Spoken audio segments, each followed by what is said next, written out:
We are live, and it's good to be back. Big boxing weekend, busy boxing weekend.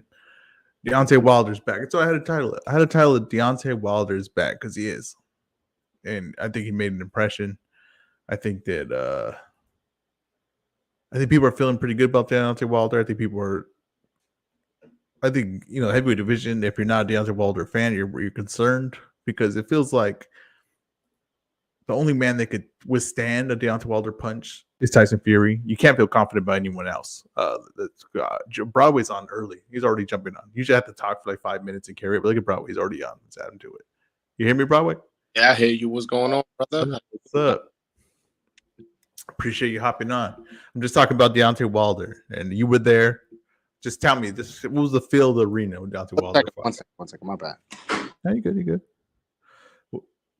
We'll wait till Broadway gets back. But yeah, so Deontay Wilder's back, and you have to feel like there's only one man that could withstand the power. I mean, the other one you have to be curious is Joe Joyce. Oh, my bad. Come on, Carlos. Wait 1 second. I guess. And the invite's coming.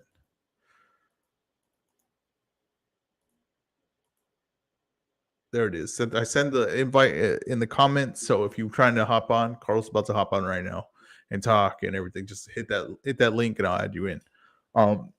Yeah, but yeah, Deontay Wilder, the only one's like Joe Joyce. That's like the one everybody's curious if he can withstand it, but it doesn't feel like anyone else in the heavyweight division can withstand that shot. I'm back. All right, let me know, how did it feel at the Barclays? Yo, well, first, it was a real dope experience. I got to meet a lot of the guys we'll be on these spaces with. So, I met Dave. I met the Diggs brothers, MVO, King P, Hitman, Bobby, Brian, who else? Truth. Well, I had already met Truth before, but Truth was there as well. It was a big. I met KB before he was there. What was so dope about it is like we had the corner of a bar, right? We just had the whole corner, and a security guard just positioned themselves there and was only letting people in to our section that we knew. Also, Kojak was there. So it was like a VIP section for you guys. A couple people will be walking in and be like, whoa. And then we would be like, nah, he's with us. And be like, all right. And then, then he let's say I would go use the bathroom. He already knew my face, so he wouldn't stop me. He'd just be like, oh, all right, go ahead. And I was walking around with my big ass Dominican flag. My man was fighting. Had to make my presence known. It was a dope experience. But I'm assuming you meant about the fights, and I'm over here talking about the. No, it's cool. No, I'm curious about that too as well. Yeah, how was the fight field though? How was the arena when Deontay Wilder fought? I mean, I was surprised. I thought it was going to be more of a packed house, but they only sold the lower bowl. Like they closed off the upper section. Okay. Curtains up, so it wasn't like a packed crowd with like big fight, but the energy was right. And that knockout had the crowd go buzzing for a little bit. Well, first, you got to remember, it was 2 consecutive rounds of absolute bombs of knockouts because, Caleb Plant knocked the guy out. That's true. I was going to say it was a 9th round, I want to say. And that was the co-main event. And then in the first round, which is the immediate next round after that, he knocks out Hellenius with 1 shot. It was fantastic to see. I felt like I got my money's worth. I do wish the fights would have ended a little bit early. I felt like, damn, man, like I got out of there like at 1:30 in the morning. I went with my father. My father was, he's a boxing fan, but he's like, man, I want to go home. I'm tired. And I get it. He's older. Yeah. It's a lot. It's a lot of energy, especially at that age, I imagine. What do you think, Carlos? What do you think of Deontay Wilder coming back? First of all, I want to say, how are you guys doing? Hey, how's it going, Carlos? Appreciate you hopping on, man. For sure, man. Bro, stop with the pleasantry. Damn, bro. All right, cool, man. I'm messing with you, bro. I know. Yeah, bro. I was like, honestly, I was really happy, first of all, because I'm a Wilder fan. I know Broadway isn't, but, after the Fury fight, everybody was saying like, oh, he needs to retire, like all that, and it sucked for me because I haven't seen him win. So for him to do that, I know it was hilarious and everybody was expecting that, but just the way he did it in the first round, and he barely even he didn't even put full force into that punch. Like he barely tapped him on his chin and he got knocked the fuck out. So it was really cool, man. So now everybody's talking about how he can fight Usyk, Joshua, Ruiz, and other hype trains back on Deontay Wilder. So it's really cool to see that. Who I want to see him fight next. I mean, I want to see him fight Joshua next because that's still a big fight. But realistically, he'll probably fight Andy Ruiz and probably knock him out. Yeah, I think the Andy Ruiz fight is next. I know that people want the Usyk fight. I never thought that was realistic. I never thought that Usyk was not fighting Fury next year. I've always been on that. I never got away from that. I don't know how that we got deterred from that. Like that wasn't possible. But yeah, I think Fury and Usyk is going to happen undisputed. That fight just makes a lot of sense. I think there'll be some money Middle East wise for that fight. Like they'll have an event over there. I just think that just makes too much sense. I think, of course, Andy Ruiz, that's what they've been positioning. But I do want to talk about just like the strategy that.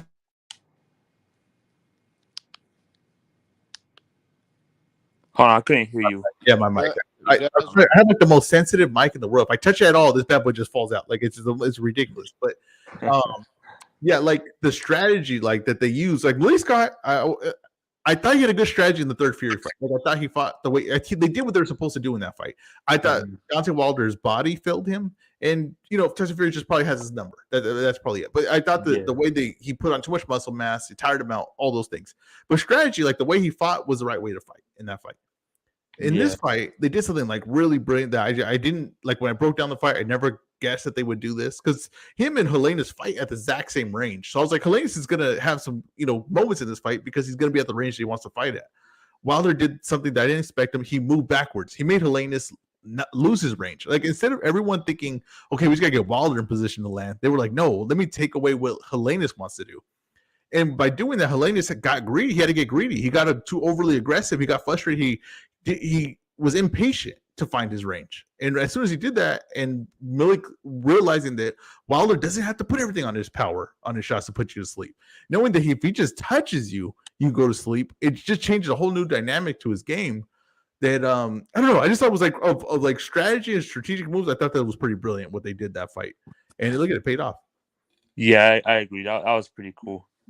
If he fights going backwards, like if he could fight going backwards, and I'm like, I know some people want to overrate it a little bit, like saying like, oh, he looked like, like he was, he didn't look amazing going backwards, but he fought going backwards. That's the whole point of it. It's not like I'm not going to try to say he's Pernell Whitaker or anything like that, but if he realizes that he has power going backwards like that, like he doesn't have to put everything on a shot to put you to sleep. He's pretty scary. Like he's pretty scared to make you have to earn that space. Of someone's gonna have to earn that space against Deontay Wilder. Like that's insane. Like that, maybe just Tyson Fury is the only one that beats him. Like honestly, it would really just be dependent if Joe Royce could take that right hand. Yeah, no, I definitely agree. Let's put a funny scenario. He goes in there, knocks out Andy Ruiz, and then they say, all right, now Joshua. He knocks out Anthony Joshua, and then maybe he fights Usyk, and let's say he beats him. Do you think he would have? Do you think they can say, all right, you know what, we'll give you another shot at Fury? Yeah, I think so. I don't see why not. I was saying like if he somehow, if let's say that he does get Usyk, right, and he knocks out Usyk, why wouldn't you do Fury for Undisputed? Why wouldn't you do that? The fight has a buzz. We know that the last one was a fight of the year. Why not? Why wouldn't you do it? But I got bad news, man. Fury announced his retirement. Oh yeah, nah. And then he's gonna say that he wants to fight Derek Chisora, and then he's gonna say that he wants to fight Anthony Joshua. Well, he's gonna fight Derek Chisora. I mean, that's coming up. That's really so happen. Fucking stupid, man. I can't with that guy, man. Honestly, like I kind of feel like it's a little overblown because, like, I don't know. Like I said, I'm not interested in that fight at all. We already know what's gonna happen in that fight. It's already happened twice, so it's But I don't know if he goes and fights Usyk beginning of the next year. I mean, I can't really complain, right? Like. He wanted to fight Wilder, Dillian White. Between the Wilder when he fought Wallin, which is like actually like a decent win now, and then he's gonna fight. He fights Chisora, then he fights Usyk. I can't really complain. I can't really be like, oh man, he's not fighting anyone. It's like, well, he's gonna have Wilder a couple times. He's gonna have Klitschko. He's gonna have Usyk. Like, it's kind of hard to complain at that point. Why is Wallin a good win?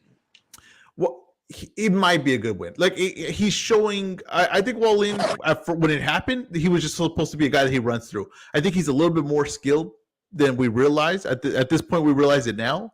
And I think that if he would have fought Dillian White, like I think Wallin would have won that fight. And he supposedly might fight Joshua coming up. I think he might hold himself competitive in that fight. So I think I don't think it's a notable win, but I think it's like it aged a little better than when it originally happened. I'm just confused. Like when did Wallin become this? That's killer? fair. No, that's fair. That's fair. I just think at the point he was just like, I don't think. Do you think Wallin's like a tune-up right now? Do you think he's like a can? I don't think he's a can anymore. I think he's a competitive fighter. But I mean, there's a wide gap between being a can and being a jag, just a guy. You know, he's not a can, but I don't even think he's top 10. No, I don't think he's top 10 either. I don't think he is. But that age will age better. This guy's not top 10. Has beaten nobody of note. I'll say this: when he was supposed to fight Dillian White, I thought he was going to beat Dillian White. So that age would have been that win would have aged pretty well if he would have beat Dillian White. That's what that. Do it first and then win. No, that's fair. That's fair. That's what I'm saying. But I'm saying I think it's gonna. At the point when he fought him, like it was just a can. Like that's what he was considered. He was considered like a can.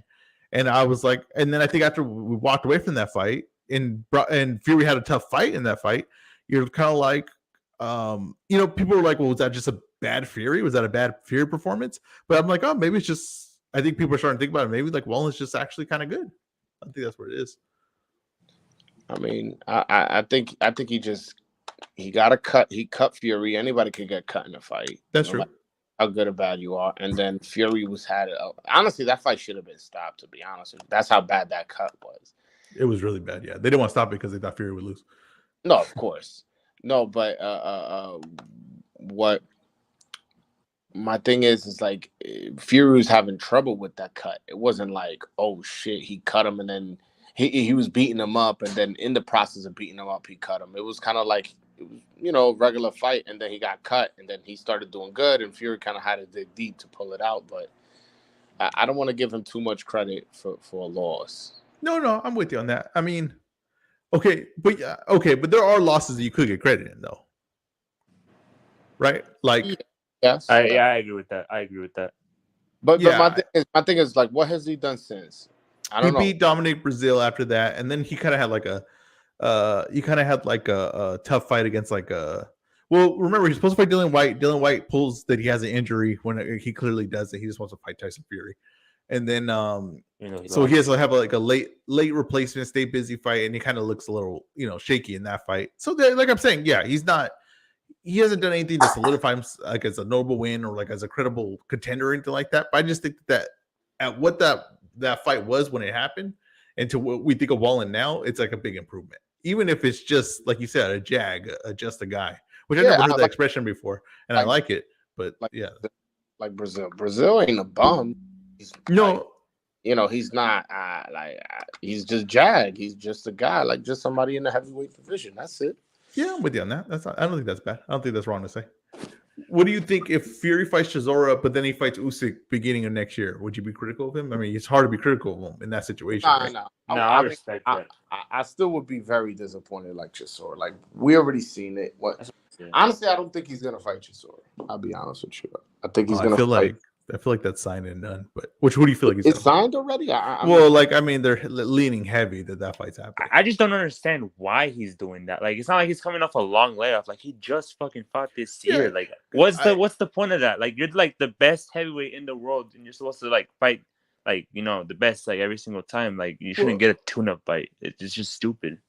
Well, it's like I always remember when Canelo fought Eardrum, and everybody was so pissed off about it. Yeah, that was weird. Even as a Canelo fan, that fight was weird. But I always thought he's like he's going to fight 4 times this year. If he's one of them is bad, like one of them is like a stay busy tune-up fight that he's going to get paid for, I can't complain. You know what I mean? Like the only other option was he doesn't fight this weekend. You know what I mean? Like if I'm of a weekend where it's like, do you want to watch Canelo fight? Or the other option is you don't watch Canelo fight. I'm going to be like, I'd rather watch Canelo fight. So if like Fury doesn't fight Chisora and he just waits to fight Usyk, I mean, what's the difference? Is just waiting better than just getting a payday for himself? I really kind of just think we're kind of overly critical of Fury at this point.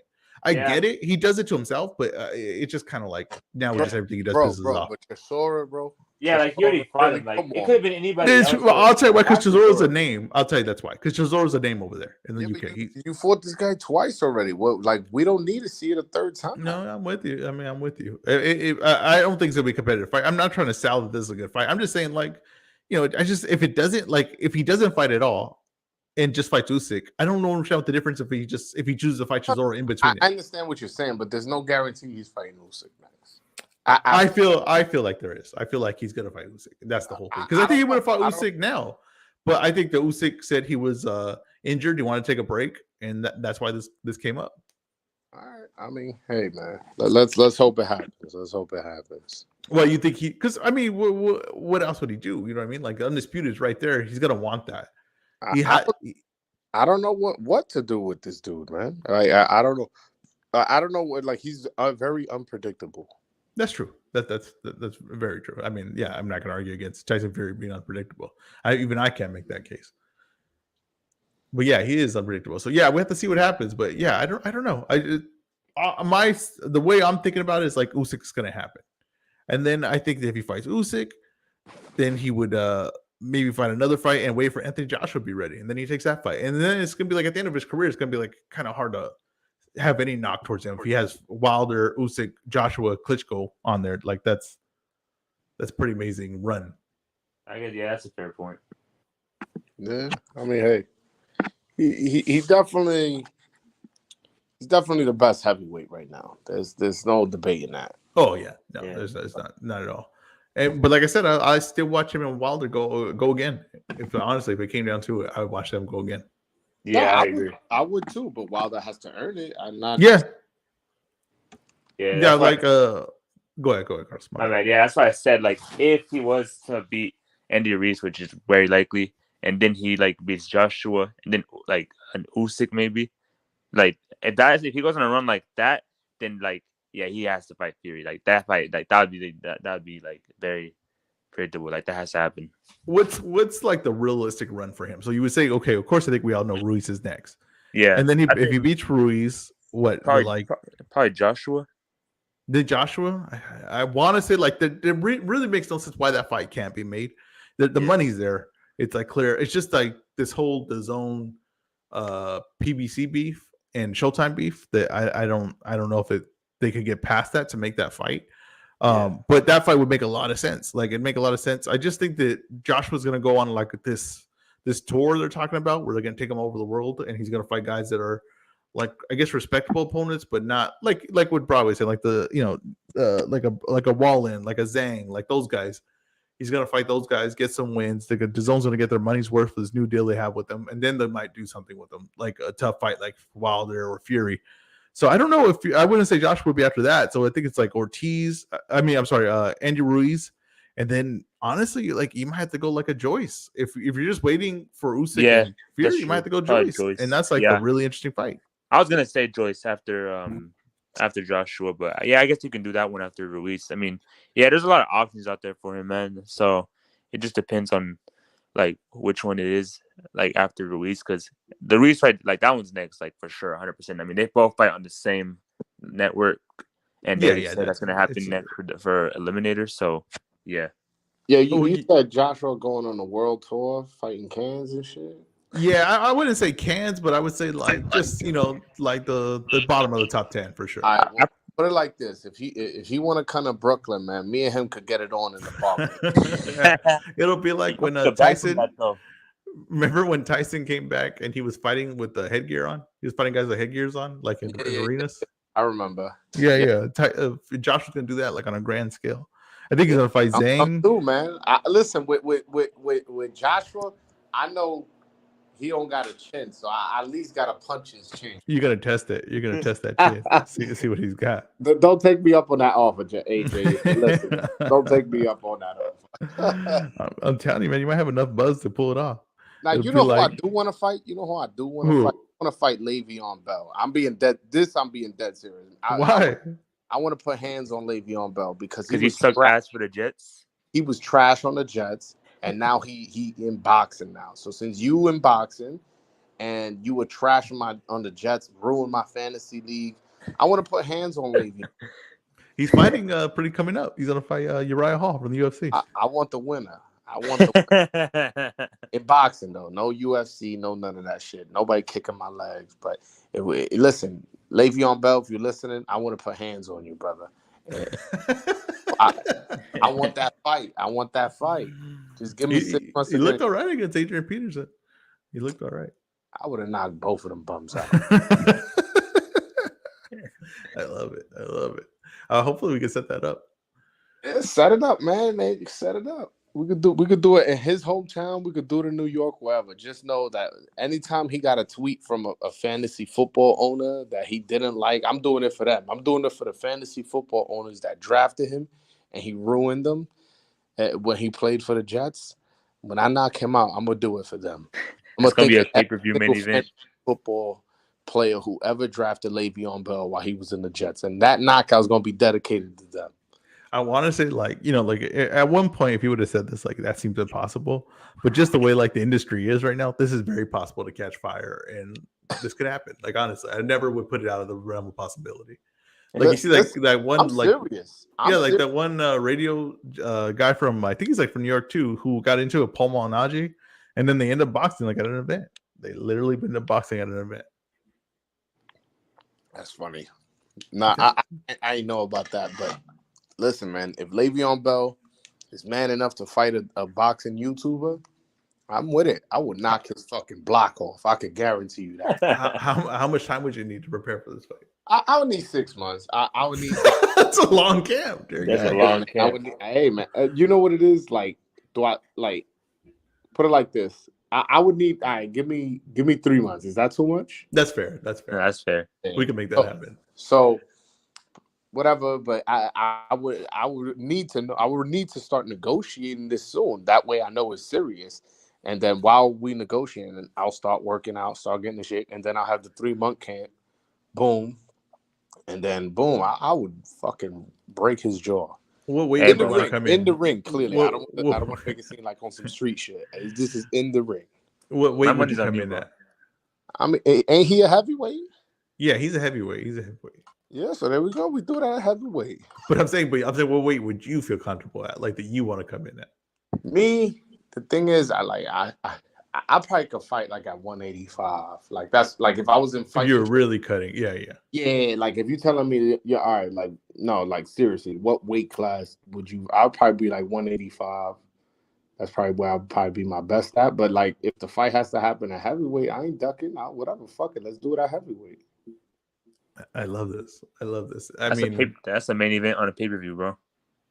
Yeah, I would knock him out. I would knock him out, man.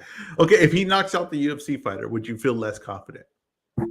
No, because that UFC fighter don't got the passion and hate for him that I do. I want to knock this. Yo, he ruined my fantasy league, bro. Listen, again, this is personal between me. Not only was he trash on my team, my personal team that I root for, he was trash on my fantasy team. So it's personal between me and Le'Veon, man. I hope it happens, honestly. And I'll push for it. Yeah, I'll push for it. If I want to get an undercard, I'm trying to think of what celebrity I want to fight. I'll fight Logan Paul. You'll fight Logan Paul? I'll fight Logan Paul. I'll fight Logan Paul. Or I'll fight who's the top G guy? Andrew Tate. Andrew Tate. I'll fight Andrew Tate for sure. I would say I would fight Jake Paul, but that dude's like way too big for me. So yeah, fuck that. Now I seen Andrew Tate do mitts. Yeah, nah. I got you at winning that, Ezra. Oh yeah, that's why I'm saying that. That's what I'm saying. I'm picking fights that I can win. I'm not even that. That's why I didn't say Jake Paul, because like I feel like I would beat Jake Paul in a fight, and I really mean that. But I feel like that's like more like up in the air almost right now in the state that I'm in. But I feel like Logan Paul I feel confident in. What weight class would you feel comfortable fighting? I'm at 220 right now. I feel like if I got in shape and really went for it, I'd probably be like 180 something. So 180 is fine. I know Logan fights around there. I know Andrew Tate's were right around there. So yeah, 180 would be fine. Trying to set it up with me, bro. That's kind of the weight class I said. Well, and your fucking mic, bro. I hate my mic. That's God trying to save you. Yeah, it must be. I said, hey, Ezra, you gonna be on the co-main event. What happened? What's that, Carlos? I said Broadway is gonna be on the main event against Le'Veon Bell, and you're gonna be the co-main event. Yeah, I'll go. That's what I'm saying. Yeah, I'll be the co-main. That's the thing is, I'm not too prideful. Like, I'll take a co-main event as long as the money's right. What do I care? You know what I mean? Yeah, exactly.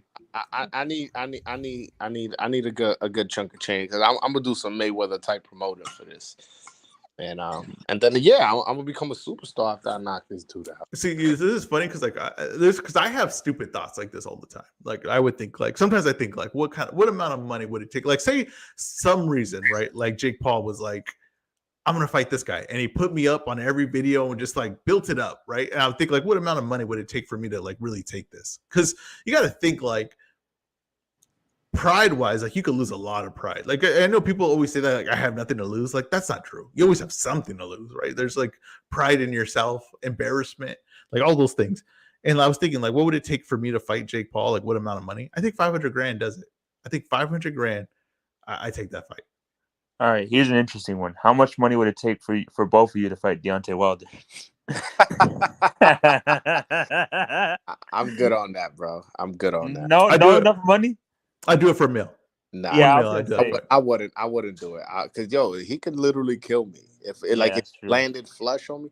Yeah, but you gotta think of this though, And then when you wake up, you're gonna just hear in your voice, to this day. Nah, so I will only fight a real professional champion or something like that if he's anybody who's middleweight or smaller. Other than that, I'm not fighting no Canelo or Benavidez. Yeah, fuck that. Fuck that shit. I'm not gonna lie. I thought about I was maybe I should do one comeback fight because I'm 0-1. I need to go get the one win, right? And I was thinking of doing it at heavyweight. I was don't cut, just get in shape at this weight you're at, and just do a heavyweight, a lower end heavyweight fight, and just be I went from 154 to heavyweight, and I obviously was cutting too much weight because I'm 1-0 heavyweight. Yeah, so I was obviously draining myself. That would be my thing. Draining yourself. I could get you a fight in DR. I'm being serious too, if you really want. Yeah, I could get one in Mexico for sure. I could make it happen, but I just don't I think about it and then I don't know if this is a good idea because I can't lose again. It's cool to be 0-1. You can't be 0-2. That's not as fun. 0-1's cool. It's kind of bro. You get a fucking can. You're not fighting fucking Julio Cesar Chavez. Yeah, bro. Yeah, but it's heavyweight though. It's a can, but it's a heavyweight can. You know what I mean? Is that it's still risky? Get the dude that Richard Torres just knocked out. Oh yeah, I could get that guy. That's what's funny to me is I don't know if we talked about this last time, but just the concussion thing. It's what up, G Funky? Let me know if you want to hop on. I put the stream up there. Shout out. This was funny, with I was seeing Steven Espinoza talking about the concussions and the NFL, it's horrible and they're not doing their job. I'm just dude, they put in cans all the time to get knocked out by their prospects, knocked out brutally too, and then they show the highlight 1,000 times. So I'm come on, does boxing really have a place to stand on against concussions and doing their best to protect fighters? I don't believe it. I'm with you. That fight, that dude should not have been sanctioned. But let's just say you didn't know how good or bad that guy was.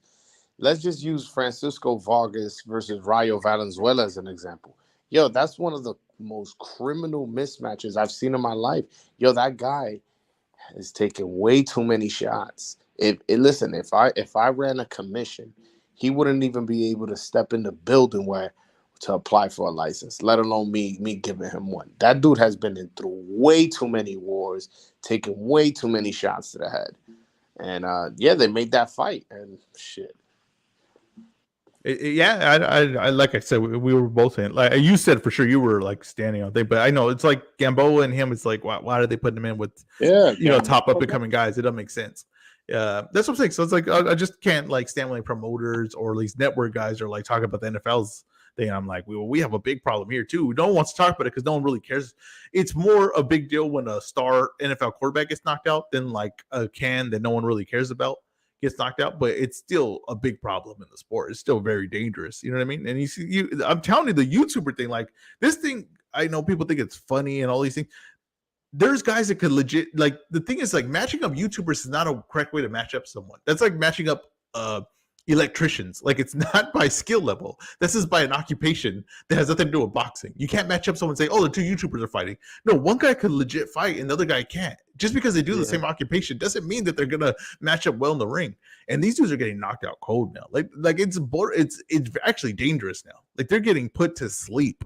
Like, this is not going to end well. Like, there's going to be something ugly that happens because you're putting one guy that has literally never been in a fight in his life, has no idea how to fight, and you're putting another guy that does know how to fight, and it's just going to always end viciously. And that's like, I don't know, that's going to end ugly, and no one's going to talk about it until it does.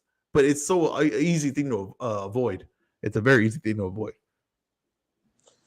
Yeah, I agree. I mean, don't talk too much, because then Le'Veon Bell ain't gonna want to take. Bell might see me, might be like, man, I seen what De Los Santos did to Rayo. These Dominicans, they coming in hot. You know what? Let me not take that fight. That's true. The Dominicans are up so big right now that honestly, like, fighting any Dominican is risky. I really feel like that right now. There's something in the air. There's a confidence in the air. Yeah, and you know what sucks, man, is that in DR, like, Dominicans, we're like big people. Like, we're like of the bigger sized humans.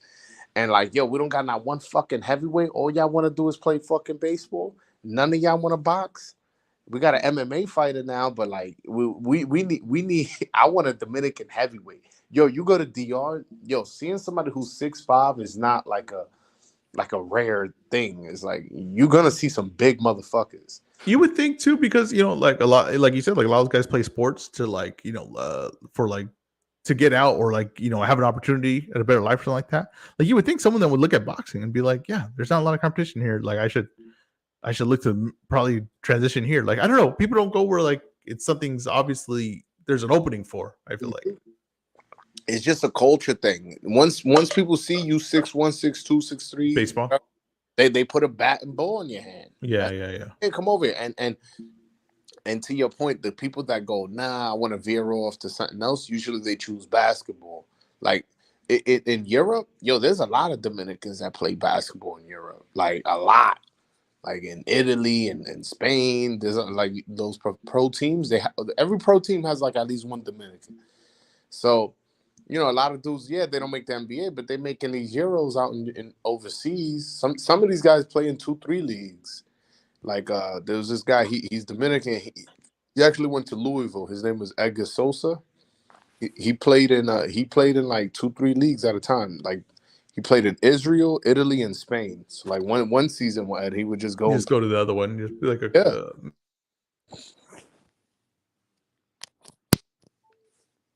bro, I'm about to throw this mic out the window. I really don't know what's going on. I rearrange this. Was gonna say, and I like you're speaking of like culturally, it's like that, and like I was thinking about like LA.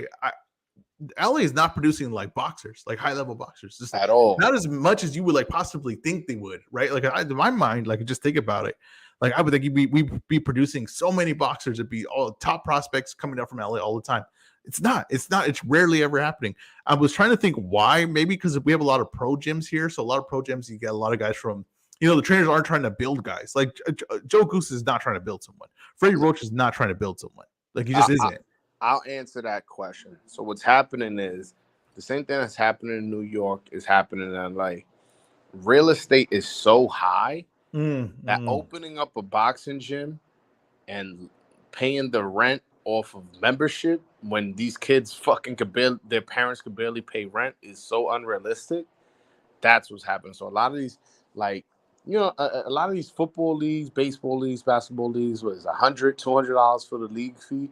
And sometimes the coach goes, don't even worry about it, just pay me half, or, In boxing, it's monthly. You got to pay me $100 a month, and you got to pay the trainer $100 a week, and your kid might get hurt, so you're gonna have to pay some hospital bills. You're gonna have to buy him a mouthpiece and gloves and headgear and shoes and trunks, and it's like it gets a little too expensive. So it's like, nah, you know what? And then the gym is not making enough money to pay the rent, so they close down. Gyms are hard to stay open. I don't know, like, if you really try to look at the finances of a gym, like, it doesn't even make sense how they stay open. It really doesn't. Almost a lot of legendary gyms that were in New York, they're not open no more. That's what it is. And then Gotta remember, honestly, the gym membership sometimes is doable. Sometimes it's like, you know what, I could fucking scrape up $100 a month for my son. But then the trainer wants, $150 a week, $200 a week. You're like, I don't got that. You're working 2, 3 jobs. You're a poor mom, and you just want to put your kid in boxing because you want him to learn self defense. He's like, I don't got that kind of money. You know what? I'll just put him in baseball. Yeah, it's true. I mean, like I said, like a wild card, like they ain't making no money off just like the people that just go there to train. Like they're not making money off that. Like their whole thing, the only reason they're up is because they have guys that fight at championship level because they got Manny Pacquiao, they had James Toney, they had guys like that. That's what generates the money to keep that place going. But if it was just like, oh, just the people that train here, just for for fun, for casual, it's not going to keep that afloat. It just isn't, and that's a big problem. I don't know how they counteract that. I don't know how they get money in it, because also too, like they're not building boxing gyms like that anymore. Like anything that's like a boxing gym that's going to make money is going to be like a what is that called? Like those like cardio gyms, like where you're an instructor and everybody, it's mostly like women and they're all like hitting the bag together. It's the amateur system, like the amateur system, I guess, like for in this area, at least in LA and over here, it's bad. It's really, really bad. And I was thinking about it too, like when I was boxing, we didn't really have any good amateurs. It's like all the guys were just transplants, like from somewhere else. Like it wasn't like homegrown guys doing anything. Yo, bro, let me put it to you like this. Yo, when I was coming up, in the boxing game, New York Golden Gloves was like, it was a big thing in New York. It was a big thing. Like the finals, they used to hold it at the Little Room in Madison Square Garden. You would win, they'll give you a real 14-karat gold chain with boxing gloves, and the boxing glove had a real 2-karat diamond in it. This is like legit. A lot of celebrities, like local New York celebrities, would show up and for the finals and stuff like that. Yo, I just found out, I was so out of the loop with the amateur boxers. I just found out they haven't ran the New York Golden Gloves in like 3-4 years. Yo, I'm like, what? The New York Golden Gloves? And there's like, yeah, this is where Paulie came out of, Riddick Bowe. What did they do? Well, what was the reason for it? No money went or what? Not enough people were signing up, I guess. I honestly don't know. I don't know. Let me not say. Yeah. I get you. But I'm guessing not enough people were signing up, or there wasn't enough funding. But my point is, this was always a big deal. The Daily News used to sponsor it. So Daily News, what they would do is they would have a one page in the sports page of the results, and if a kid had an interesting story, it will be a whole profile piece. And you can read about him, and you look at, oh, he's from the Bronx, oh, this guy's from Brooklyn, oh, this, that, and the third, and you kind of follow along by reading the newspapers, and they will give you the schedules of where they will have the fights. Oh, the heavyweights, welterweights, and lightweights, they're all gonna fight in Brooklyn in this high school for the semifinals. So you would read that in the newspaper, and you would get a whole bunch of your boys to go watch that, and then you go to finals, you would read, whatever, like the quarterfinals, you would read where that was at, you'll drive there, and then the finals, you knew it was at the Little Room in Madison Square Garden. And you're like, oh shit, it's kind of a cool experience. Everybody from the amateur boxing system is there. You get to maybe meet Fat Joe there, or you meet Mano, or these B-list celebrities. It was a big thing in New York, and I recently found out like that shit don't exist. I was like, what? It bugged me out. But yeah, that's why New York. Who we got? We got Chris Colbert, Edgar Berlanga, and Shushu Carrington. That's the only 3 we got, and Jahai Tucker. And I no disrespect to those guys, and maybe with the exception of Shushu, none of those guys look like superstars. And even Shushu, I'm not saying he is going to be a superstar. I'm saying, like, I haven't seen anything as of yet for me to say that. I'm not saying he is or isn't. Yeah, I think those are 2 pretty good prospects. But yeah, no, I get you though. I get you. And it's not a lot of guys that are bringing out. And I don't think people realize how important the amateur system is to boxing, and how important like the Olympics is to boxing, because what the Olympics does, it generates buzz, right? It generates buzz, and then you bring those guys in, and they already have a set storyline. They have a set buzz to them. They have a set expectation to them. If you start losing the amateur system, you start losing the thing. You need to develop talent, like you do, and someone's gonna have to put money in. Someone's gonna have to generate an idea. That's what the UFC they put money in these lower leagues. Like these lower promotions wouldn't be surviving, but the UFC puts money into them because it knows that it needs a feeder system. Right, that's why the NFL works with the NCAA. Right, it works with the college football because they know they need a feeder system, and the boxing doesn't have that. And if it doesn't start generating it, it doesn't start working on it, you're going to lose a lot of talent. You need talent constantly coming in and out of boxing. Yeah, I mean the thing is, like, we still have America still has a good amateur system. Like, it's just honestly Ohio runs boxing. Yeah, but you need to get it all over. Like you need to get it places like New York. You need to get it like places like LA. You need to get big cities behind it. You know what I mean? Because that's you got to go find the talent. The big cities is the ones not producing. Because look where what's his name is from. Crawford. You know what I'm saying? He's from Omaha, and then Ohio, all over Ohio. Like they producing guys. I mean, Shakur's from Newark. I mean, that's not a big city, but it's definitely not a city either. Yeah, I'm just saying, like, you just need to keep constantly be growing it. And, like, remember, we're going to lose the Olympics. Like, that's not going to happen anymore. Right? You're going to have boxing Olympics. So someone has to take control of that and create some kind of tournament. I mean, it would make a lot of sense for DAZN to kind of, like, try to find that little niche in the market to do that, right? Because they have the streaming service. It'd be easier to access on there, and they could put it whenever they want. You know, it'd be hard to put that on a Fox. It'd be hard to put that on the ESPN. It'd be hard to put that on those things. But like at the streaming service, it makes a lot of sense. So someone's got to find it. Like if you're not going to have Olympics anymore, then I honestly think that could be honestly a plus in a weird way. Because if you could create a tournament and create buzz around it and create storyline behind it, create shoulder content around it, then that can really grow like these guys. And you can create a feeder system. You could create buzz for these prospects. You create like a college basketball. You create college football. No, I love that idea, but getting back to what you're saying with the big cities producing more talent is honestly the government of the cities will have to get involved, because we used to have a PAL program here, Police Athletic League. Yeah, they had gyms all over New York.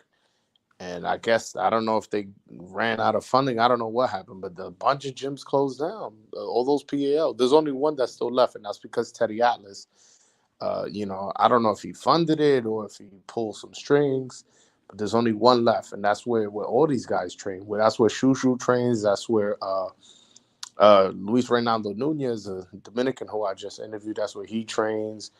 Almost Chris Colbert, almost everybody from New York trains there. I think the government needs to get involved, because look, Mike Tyson came from the New York, like he was gonna be a fucking stone cold criminal.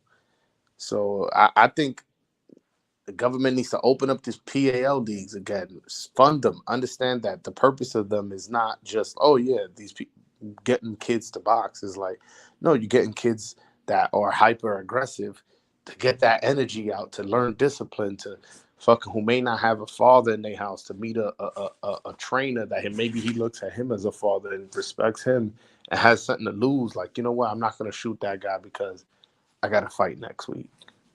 Literally, something simple like that could save a life. No, it's true. It's true. But like I said, the government is not going to get behind boxing anymore. Like boxing is just not that sport anymore. Like they did that a lot back when you had Sugar Ray Leonard and those eras, and you had Evander Holyfield in the 90s.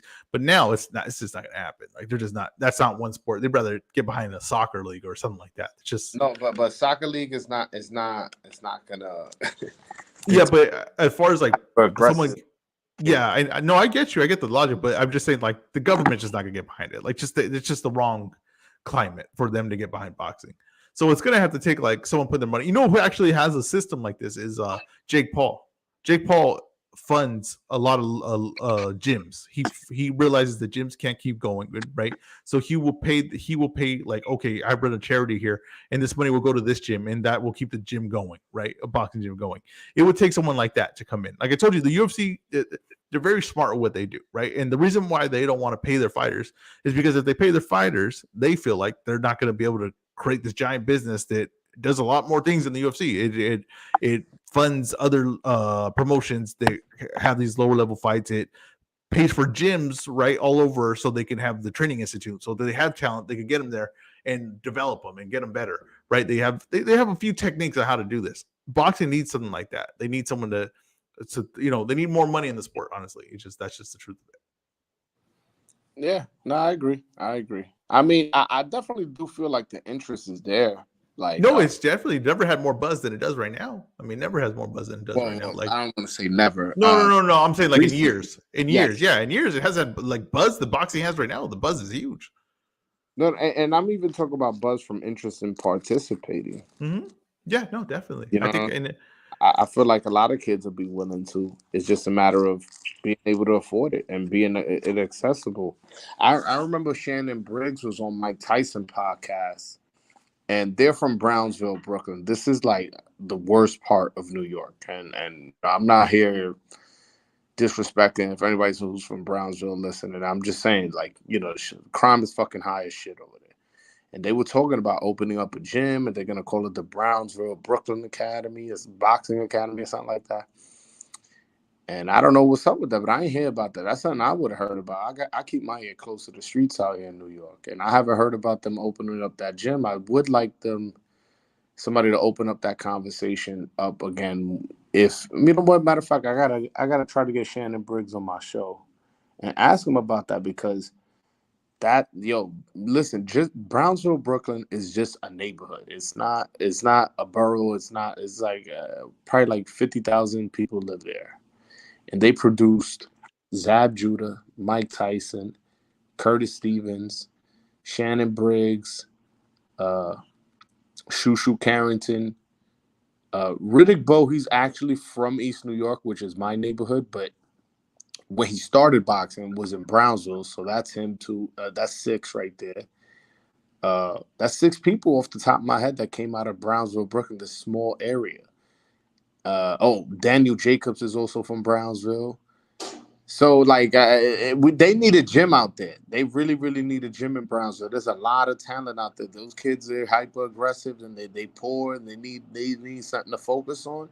Yo, hit a fucking bag and punch somebody in the face, but with headgear and a mouthpiece, and then shake hands right after. Yeah, the thing is too, like they want to build that gym, but you need the guy to run it, and you need a guy that understands, first of all, that area, but also has, like, to run a gym. It's like you're there 24/7. Like, honestly, that's what it takes. You're there, we're dealing with a lot of personalities, and you're just committed to it. You're committed to, like, the grind of it. So that's also hard too. It's a lot of contributing factors. The one thing is, I always say, it's like a lot of people push their kids like into football. And like, I'm just gonna say, for a lot of Mexican people, like, they push their kids into football, and they say, like, oh, I want them to go pro. And it's like, your kid's never gonna go pro. Your kid's not gonna be over 180 pounds. Like, it's just not gonna happen. Okay? Like, why don't you put them in a sport where, like, it's fair, right? Like, where all your size doesn't matter. You don't get put in with the guy that's your size, right? But they put them into football, basketball, and baseball. I'm just like, you're just not gonna be big enough. Okay, it's just the truth of it. If you just go to an NFL game, get good seats at an NFL game. Cooper Kupp is way bigger than most people that you will see in this world, right? He's a lot bigger than what you think a small guy on TV. He's huge. He's as big as your door. Okay, so, like, they put your kids into these things. I just think it's a waste of time, especially if you're like, I don't, no problem, like, just go have fun. I'm all for it. But those parents are, like, really pushing their kids to go pro. I could eliminate their hopes right now, like 10 years old, because you're just not gonna have the size to do it. Go do a sport where the size isn't a factor. Like, that's how you market boxing. It's like, hey, you really want a chance to doing something in a sport? This is a sport right here. This is a sport right here where, because size is not the thing. You kind of have some control of that. It's not like a random factor or anything like that. Like, you can control that part. So I don't know. There's ways to market it and all that, but it needs to get the right people behind it. For the record, I'm bigger than Cooper Kupp. I just looked him up. He's taller than me by an inch, but I'm heavier than him. So I go look at Cooper Kupp, like, just with his size. This dude is wide as hell. I'm just telling you, he's wide as hell. Like, I seen him and I was stunned how big he was, because like, he looks small on TV. Like, on TV compared to all the other guys, you're like, oh, he's small. He's a big dude. Nah. Smaller than me. Nah. Smaller than me. I love it. I love the confidence. We'll say, what were your guys' thoughts of Caleb Plant this past weekend? Oh man, I was there live, man. I felt like he started off real good. I did like how he was mixing it up, upstairs and downstairs. But it got to the point where I don't know if it was Darrell just not throwing enough punches, or Caleb not wanting to engage because that's not his style. His style is more of a counter punching style. But the fight got it got real boring at one point. But then they got really excited to end it. Man, that double left hook, one to the body, one to the head, he knocked him out cold. Once it happened, I was like, knockout of the year. Knockout of the year. I was screaming my head off in there.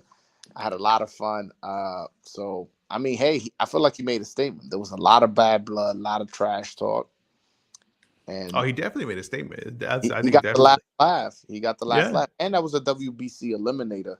So take that for whatever you want it to mean. You know, I'm not sure it means much. I'll be honest with you. What do you think, Carlos? What do you think of that?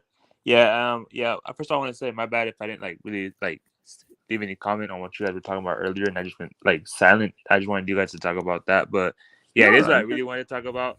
Yeah, that was fucking brutal, man. God damn, when I saw that shit, I was with my cousin, and he's doesn't know too much about boxing, so I was just telling him oh yeah, this is just gonna be another just Caleb Plant 12-round decision, and then that shit just fucking happened. This dude just he couldn't believe it. He's like, what the fuck? I was like, what the fuck? I put up my phone. I started recording. I was like, he just put him in the dirt, and it's crazy, man. Because Caleb Plant, he's not known for his power. As far as I'm concerned, I think that's the first person who I've genuinely seen him knock him out cold. And for someone who he had bad blood with, Darrell was talking crazy amount of shit, a lot of crap, so that was definitely pretty cool. He made a statement as well, and then that celebration they did after too, man, that was disrespectful, but I kind of liked it. So yeah. No, yeah, it was disrespectful, but I like disrespectfulness in boxing. I'll be honest. And I wanted to get a comment from both of you guys. What did you think about the whole thing about Anthony Darrell supposedly? I actually did see the video, but what do you guys think about the whole thing that he was saying that I never said that I'll never let a white boy beat me, shit like that?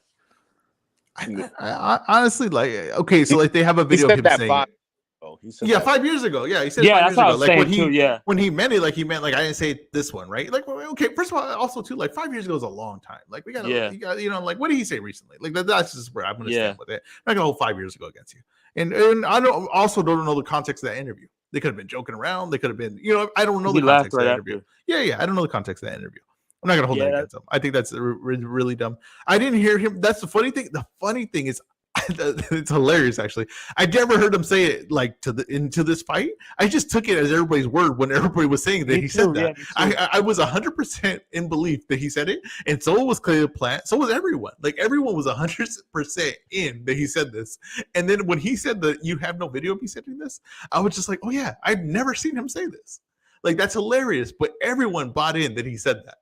That is that's pretty funny. But the thing what do you guys feel?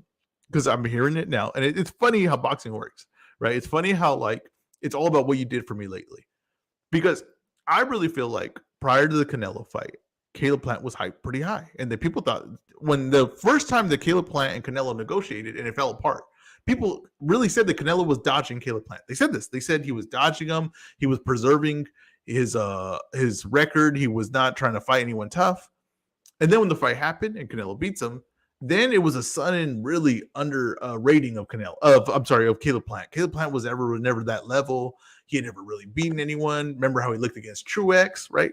Now he beats Darrell, and people are saying, oh, well, Canelo should fight him again. This version of Caleb Plant will beat Canelo. I have not heard someone say that. I haven't heard nobody say that. Are you serious? Except Leonard's stupid ass, but that's about it. Oh, this was okay. I don't know. Maybe I stay on boxing Twitter too much, but I've definitely just pay attention to it because this buzz is going to happen. That this fight, that there should be a rematch, and I promise you, this buzz will happen because that's funny. You guys say you didn't hear that because I've heard that. I heard that a lot today. But anyways, see, that's just me creating my own content right now. I'm creating an argument that no one's even having. But I don't know if it's like they're saying it as a troll or that they're being serious. Because if they're I think people are serious. I think people are serious. If they're serious, then like. Okay, well, let's just treat it as okay. We'll just treat it off. Leonard Ellerby saying that. What is your thoughts? Do you think that that's okay? Look at Frank right here. Frank said, "Yes, this is a thing. I seen it. It's ridiculous." See, wow. making stuff up. Yeah. Okay, but what are your thoughts on that? What are your thoughts on that? On a rematch? Yeah. Like immediate, like. I'm just saying. Yeah. If what would you say, or just on them possibly fighting again in the future? What is your thought on that? Yeah, I mean, if they're to fight again in the future, I mean that would be cool. I mean. I wouldn't say that I would favor Caleb Plant, but I definitely would think that he might have a slighter chance because let's say Canelo maybe gets older and as of late he hasn't looked as good, and Caleb Plant, he's young and he's only getting better. So I would say it would still be a little bit closer, but I would maybe still favor Canelo, but I wouldn't put it past me to say maybe Plant can pull it off because he was I don't know if he was winning that fight, but he was doing pretty good. Broadway? The first one. Well, first, don't listen. Anybody who has a goatee as terrible as Leonard Ellerby, exactly, bro. So that I'll just start off by saying that, and then I'll say right after that is, the way I feel about it is, Canelo broke him down and knocked him out. I don't see what would be different. Caleb Plant he was having success in that fight. I think I had it 5-4 Canelo at the time. I don't remember what round they got stopped in. I want to say it was 11. It was 11th? Yeah. So I might have had it 6-4 Canelo. I remember I had Canelo win, but I remember feeling like it was a close fight. But my thing is Canelo is just too sharp, man. He those body shots, how red his body was at the end of the fight. I don't know if you guys noticed that. He just really broke him down and got him worried about the body. Once he got worried about the body, he looked to his body. Caleb put his arms down. He caught him with a left hook to the head. I just think that, it'll be the same result. I think Canelo will get him out of there. Yeah, like I said, if it's an immediate rematch, and of course Canelo wins, but if it's like maybe a couple years in the future, I don't know. I genuinely think that Caleb Plant maybe has a shot, but I don't know, man. Time will tell. This is what I think of it. First of all, I actually like. I'm just gonna say this right now. I don't think it should be immediate. Like I don't think the Plant being Darrell was like, oh, we need to run this back, right? I don't think that does. Yeah, yeah. But I do like this, and this is new to boxing. I think the fact that someone can work their way back after a definitive loss, being the B side, could work their way back to a guy like Canelo, right? People are definitely more open to that than ever before, because this would never be a conversation before.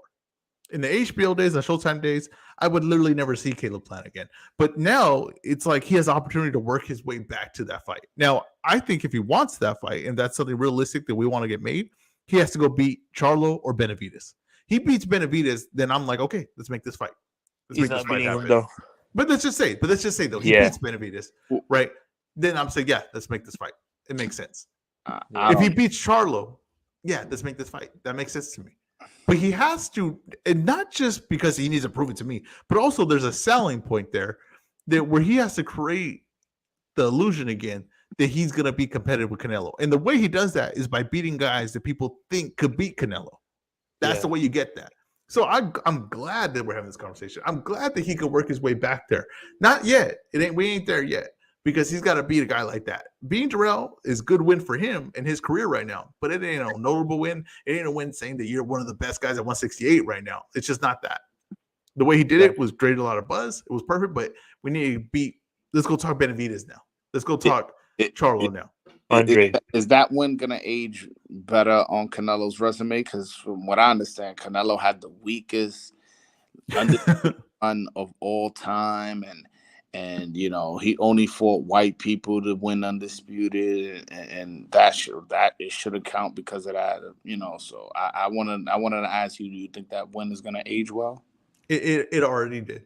It already. Yeah, did. exactly. There was two guys that had their wins age very well, and that was Inoue and Canelo this past weekend, and Fury. To be honest, why? Because Inoue beat Manuel Rodriguez. Oh, yes. And Manuel put a beating on Russell this on Saturday. But that's what I'm saying. So it's funny because I was gonna tweet this out today, and then for some reason I didn't. I don't know what happened. But I was gonna say in 2022, there's really 3 fighters that got extremely underrated, and that's Canelo Alvarez, who suddenly is like, I mean, you're almost like laughed out the room if you say that he could beat one of the top pound for pound guys. It's just funny how one loss can just do so much to you, man. Like, yeah, one loss down your weight class too. Remember that? Down your weight class. Yeah. And then like even the Triple G fight, like even though he didn't knock him out, let's be honest, he still dominated that fight. He did dominate that fight. I do think that he looked a little shaky towards the end, though. I'm a bit I thought he might age. I thought he kind of looked a little older. We'll see how that goes. But I'm just saying he's just definitely underrated at this point. Now, would you agree with that, Broadway? I mean, I don't think it's people underrated. I think people just genuinely hate him. Yes. So they look for ways to discredit him. I don't think people really think that he's this fucking bum that can't beat nobody. I think people know he's good and just wanna shit on him for whatever reason. Like I'm not gonna mention names because I don't want to make it seem like I'm hating on certain people or talking shit behind their back. But there's certain people on Twitter that are very knowledgeable that I'm like, damn, when they speak on one of these Twitter spaces, I shut up and listen. But when Canelo gets brought up, they come out reasonable. I'm like, yo, like, what the fuck happened to the dude who was just breaking down this fight that, he changed my mind on it. I'm like, damn, what happened to that dude that now you fucking talking this crazy dumb shit on Canelo? Like, oh, Canelo this, Canelo that. My problem, people have a problem with the fights Canelo picks. But my problem is like, that's fair. I do want to see him in some tougher fights. But, yo, at some point, Charlo, Benavidez, Plant, fucking, what's this other guy's name? Andre. Why they not fighting each other? Not one of these, those 4 fighters, not one of them fought each other? Exactly. Like, that's something. So Canelo really triggers people. Yeah, he's just one of those guys. He's just one of those guys that just like triggers feelings in people. He's just one of those guys. And there's a lot of guys like that in sports. You know what I mean? There's a lot of guys like that in sports. There's no way you could be in the middle with them. It's like you either hate them or you love them. And that seems like Canelo's like one of those guys. I just think he's really underrated now at this point. Oh, let me add Frank to the conversation. What's up, Frank? What's up, Easy? What's your thoughts on the conversation about Canelo? Oh, I chimed in because it's going to be interesting. I hope he stays out for a year, but it's interesting. We're still talking about him. He's going to be gone, and somebody has to fill the void. And I just can't see anybody doing that right now. Like, these guys are going to really have to step up and make their name. And we already seen that the opponent David picked, and that's not going to get any buzz. So my God, I was going to say something about that, man. So who's really going to step up to the plate? The only person, and I was listening to somebody earlier, is Zurdo. That's the only person who can make a buzz that really create a demand for Canelo's next opponent. Forget what he said, but the demand will be insane if Zurdo punishes Bivol. Yeah, okay, I agree with you. That could generate some buzz. You don't think if Plant and Benavidez fight that the winner of that, especially Benavidez. Let's say Benavidez beats Plant. You would have to admit that would be a lot of buzz for him to match up. But that's what I'm trying to say is that's what we have to see, and we're seeing by David's next opponent is we're not doing that. That they're not doing that. I mean, you only have a year. You have a year to create that demand. So he fights in February. Yeah, you're right. He has to end the year strong with a Plant or a Charlo. I agree with you 100%. Well, no, Canelo will be back next September. So in between that time, how the timelines will play out. If Zurdo beats Bivol in November, I doubt he waits a year. But you understand what I'm trying to say? Like, it's all going to have to line up and play out a certain way. And can David or any of these guys get 2 or 3 fights in to create that demand? I don't know if it's 2 or 3 fights. I think they just need one. I think one of them just needs to fight each other. I think if Charlo fights Plant and wins, it would be. I think right now Canelo is already a lot of buzz. But if Charlo beat Plant, I think that's like it's a massive buzz for him and Canelo. I think if Benavidez beats Plant, Benavidez beats Charlo, one of those guys just have to beat each other, and I think it generate a lot of buzz for the fight. Well, that's what I was thinking. I was thinking that if David could, the biggest statement would be that if David could get in there and get Caleb Plant out of there quicker, faster, more brutally, then you have a demand equal or Yeah. probably more, at least in America, than Zurdo Ramirez, depending on how that plays out. And I'm not 100% sure that if Zurdo beats Bivol, that still generates a lot of buzz. I think that it makes him a credible opponent. But you guys think that if Zurdo beats Bivol, he turns into a superstar or a star? He of some turns sort? into the biggest opponent, Canelo. I mean, you have to imagine that if Zurdo gets in there and let's say he stops Bivol and bloodies him up, batters him, I mean, that's his next opponent. The demand will be there, especially from his own base. I don't gotta agree know. with that one. You think so? I mean, you got to I remember mean, too, this yeah, is going to be the on the hype, zone in Saudi Arabia. So you the know what I mean? hype, Like, the hype No. for that would be ridiculous, man. Nah, but the thing is that I think Canelo learned his lesson. Like, yo, you're not that weight class, buddy.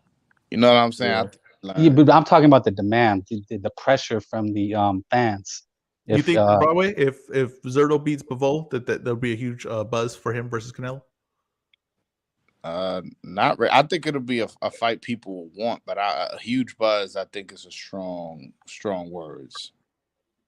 Yeah, I think that too. I think it's like a fight that people want. I don't know, huge buzz, but we have to see. I mean, Zurdo, like to me, Zurdo, if you see and you see him, you see his style, he's got the look. Like he could be a star. It kind of doesn't make sense that he's kind of not a star. It kind of makes sense that he doesn't have more buzz. So I maybe mean, he just needs that win. good. Yeah, like and all those things are big ifs. I mean, we're saying if Zurdo goes in there, like he would have to make a statement. He would have And I to guess make Bivol's not. It's not he would for have sure. to make an extreme statement, but it's almost the same side. It's the same two sides of the same coin because we're talking about David.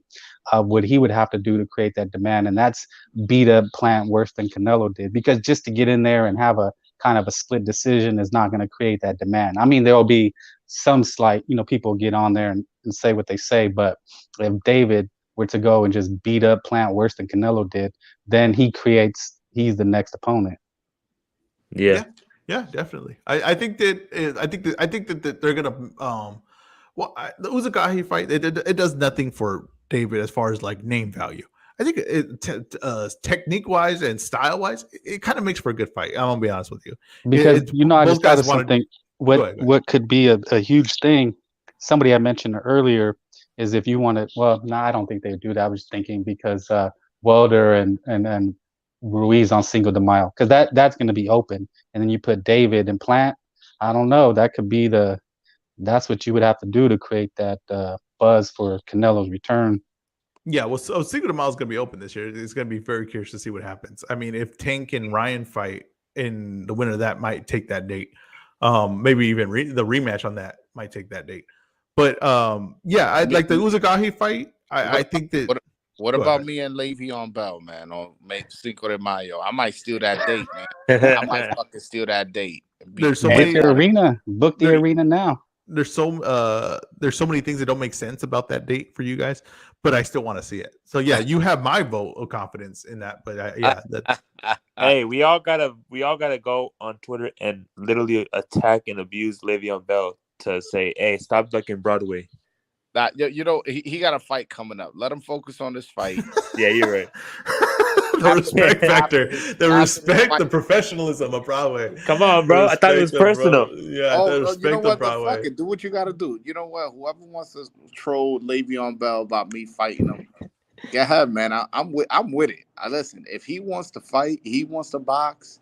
Just know that some dude in New York that's not happy with the performance he had on the field when he played for the Jets, and I'm gonna put hands on him. Do you get Santos as your trainer for that fight? De Los Santos? Yeah.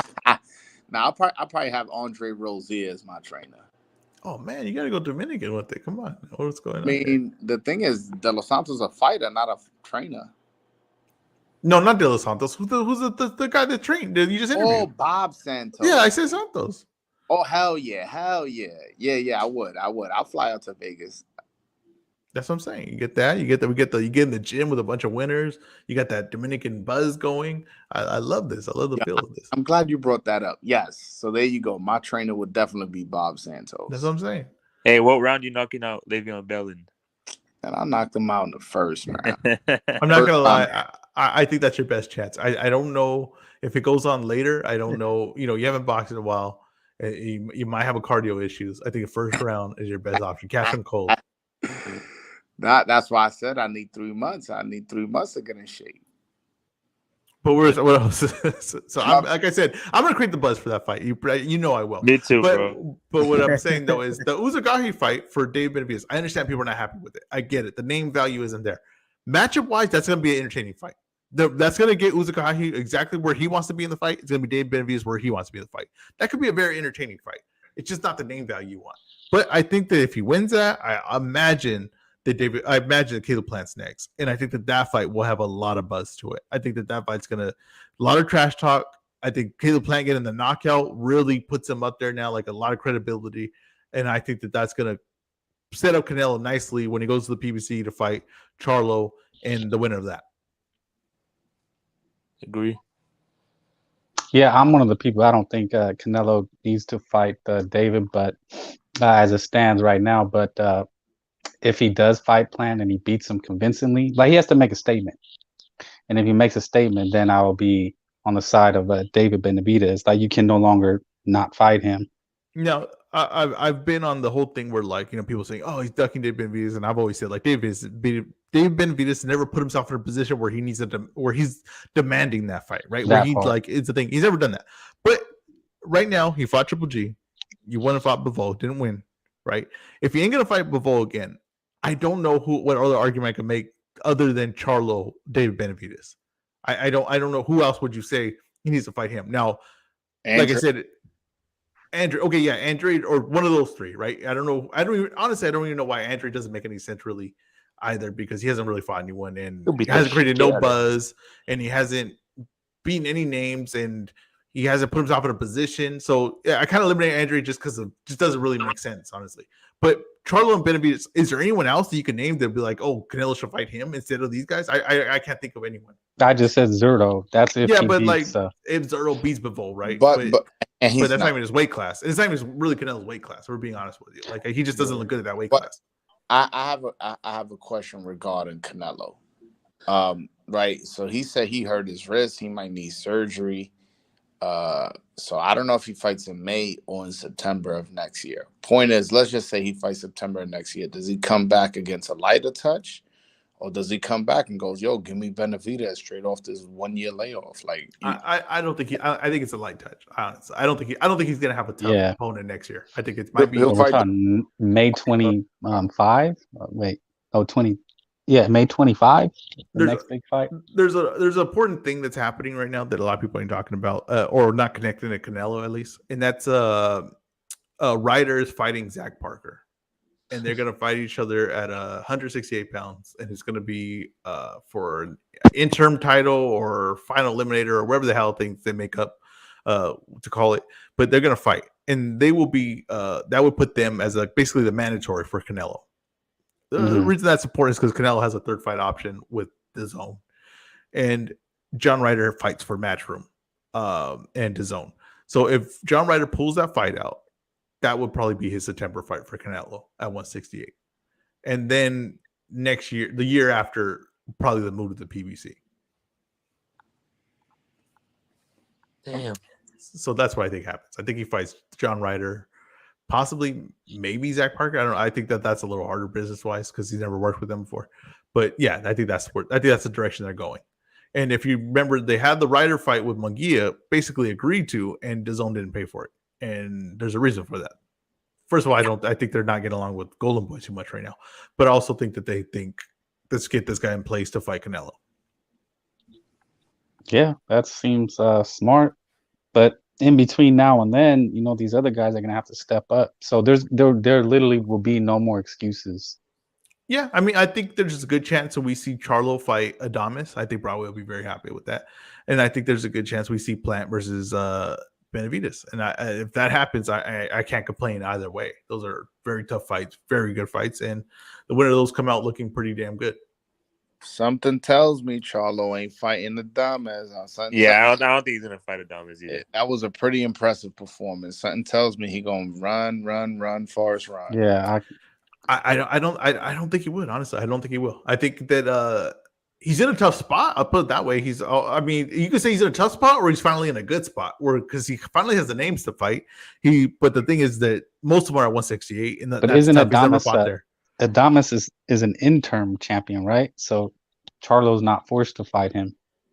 No, but is he an interim champion, bro? What is he? Yeah, he's interim champion. Yeah. But I'm not saying he needs to be forced to fight. I think he's what no, I'm just saying that the politics. He will never have to fight him. He never have to. But he's been looking for an opponent with buzz at middleweight for a long time, and now he finally has one. He finally has one that people can. That won't be his comeback fight. If he comes back after all this layoff, he's definitely not going to choose that as his comeback fight. So that guy's going to be waiting around. Why not? I mean, why wouldn't he choose that fight? Why? I mean, he was trying to fight. He was trying to fight Munguia. I mean, he was going to sign to fight Munguia. The Munguia side pulled out of it. I mean, for business reasons, makes sense. But yeah, I've never took Charlo as a duck ever. I've never. No, it's not a duck, but you're coming back after an extremely long layoff and an injury that people are saying was worse than reported. I don't know if I even buy the injury. I'll be honest with you. But let's just say, right, that let's say he comes off injury, then that's fine. Okay, he fights the guy who was supposed to fight. What was his name? Well, that's what I'm saying. He's not going to fight this Adames guy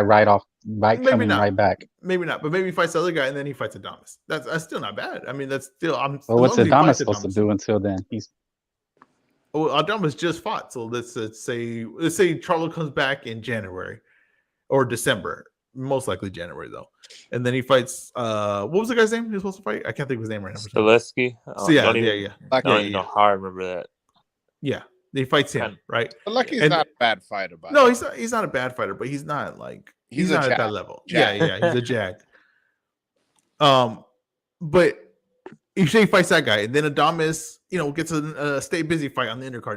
That can't be hard to get, right? You get a stay busy fight for him on the undercard, and then you match him up after that. That's no problem. I'm just saying that finally Charlo is in a position to get a fight.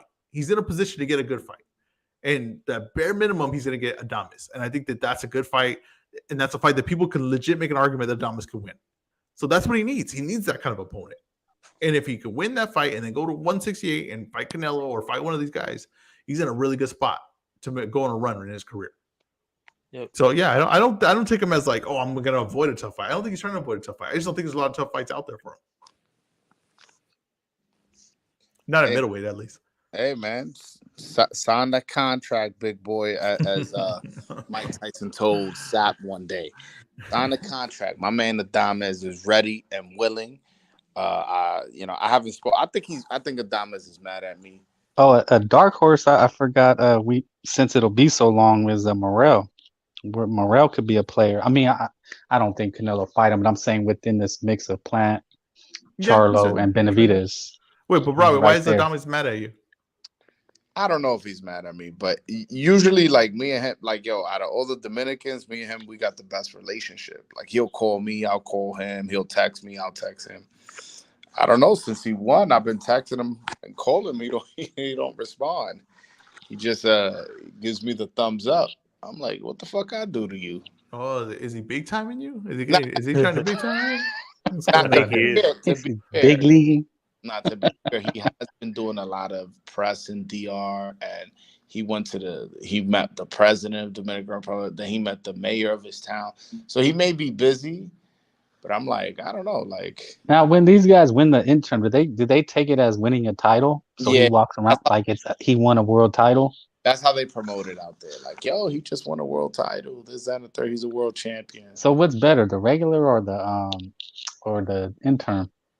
That's a damn good question. I think the regular is better. There's too many fucking belts. The thing is, Dominican Republic, they don't follow boxing closely enough to even know.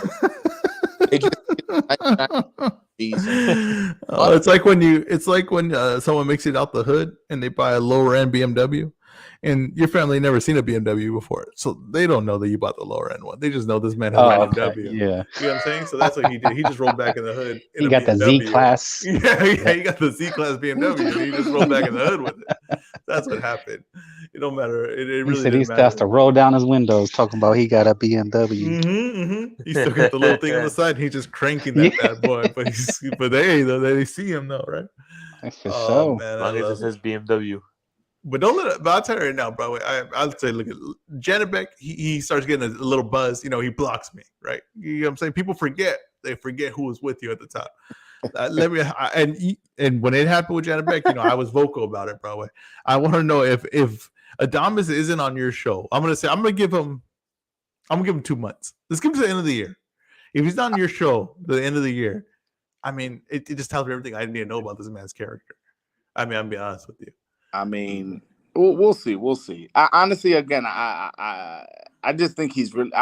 My gut tells me he's just really busy right now. So I haven't. Like when you're trying to date that girl and you just say, "Yeah, man, she's busy, bro. She'll call me back." No, but I'm gonna hit him. I'm messing with you, bro. I know you fucking with me. I know. I'm gonna hit him next week and see what he says. But whatever, we'll see. Hey, hold on, Ezra. You said that Janabek dude blocked you?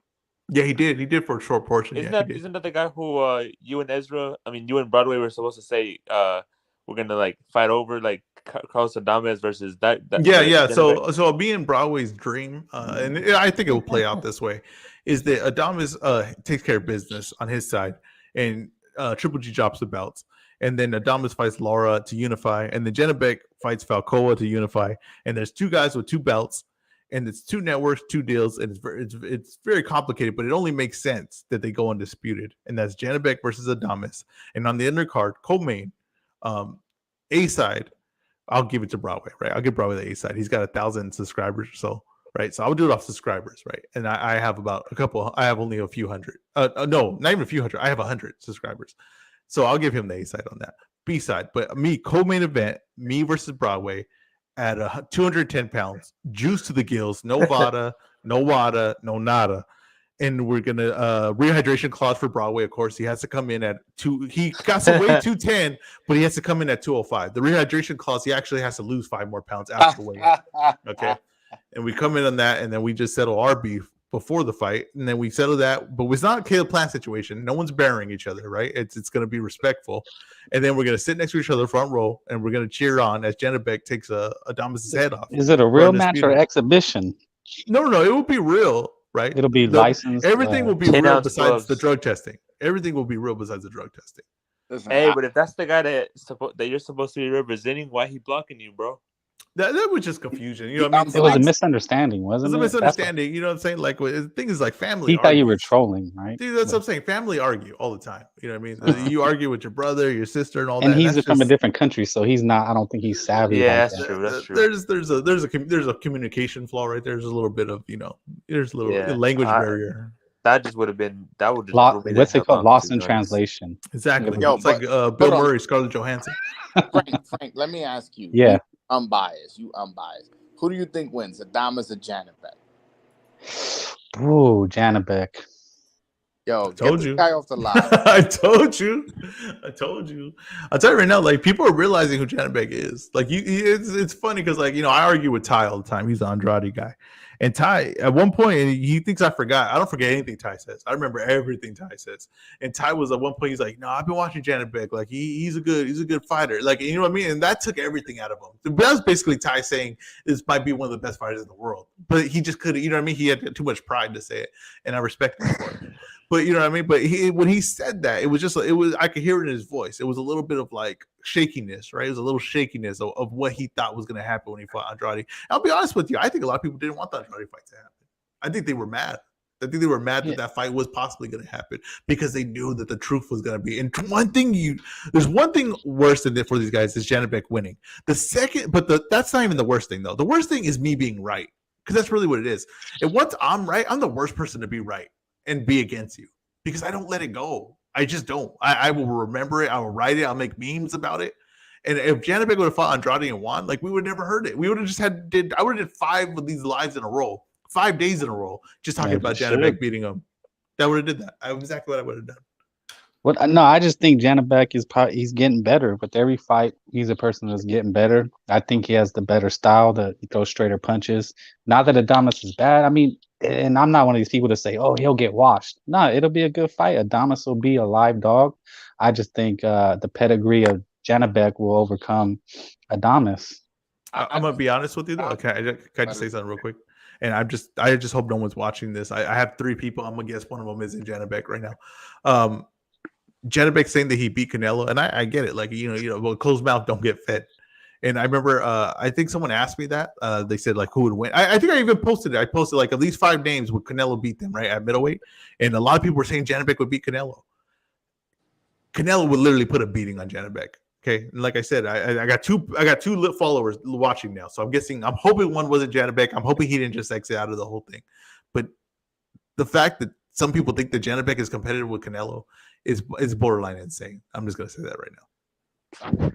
Didn't Canelo say he'll never lose to a white boy? Yeah, everyone said that now. Everyone says that now. Nah, Devin Haney for sure said that. Like that's literally on He fucking did say camp. that. Bro, and now he's gonna fight Lomachenko Hey, you know what, next. man? But check it out. Now, if he loses to Lomachenko, that's gonna get but played check it out. Like every fucking day. Well, to be fair, but you guys remember where that originally came from, though, right?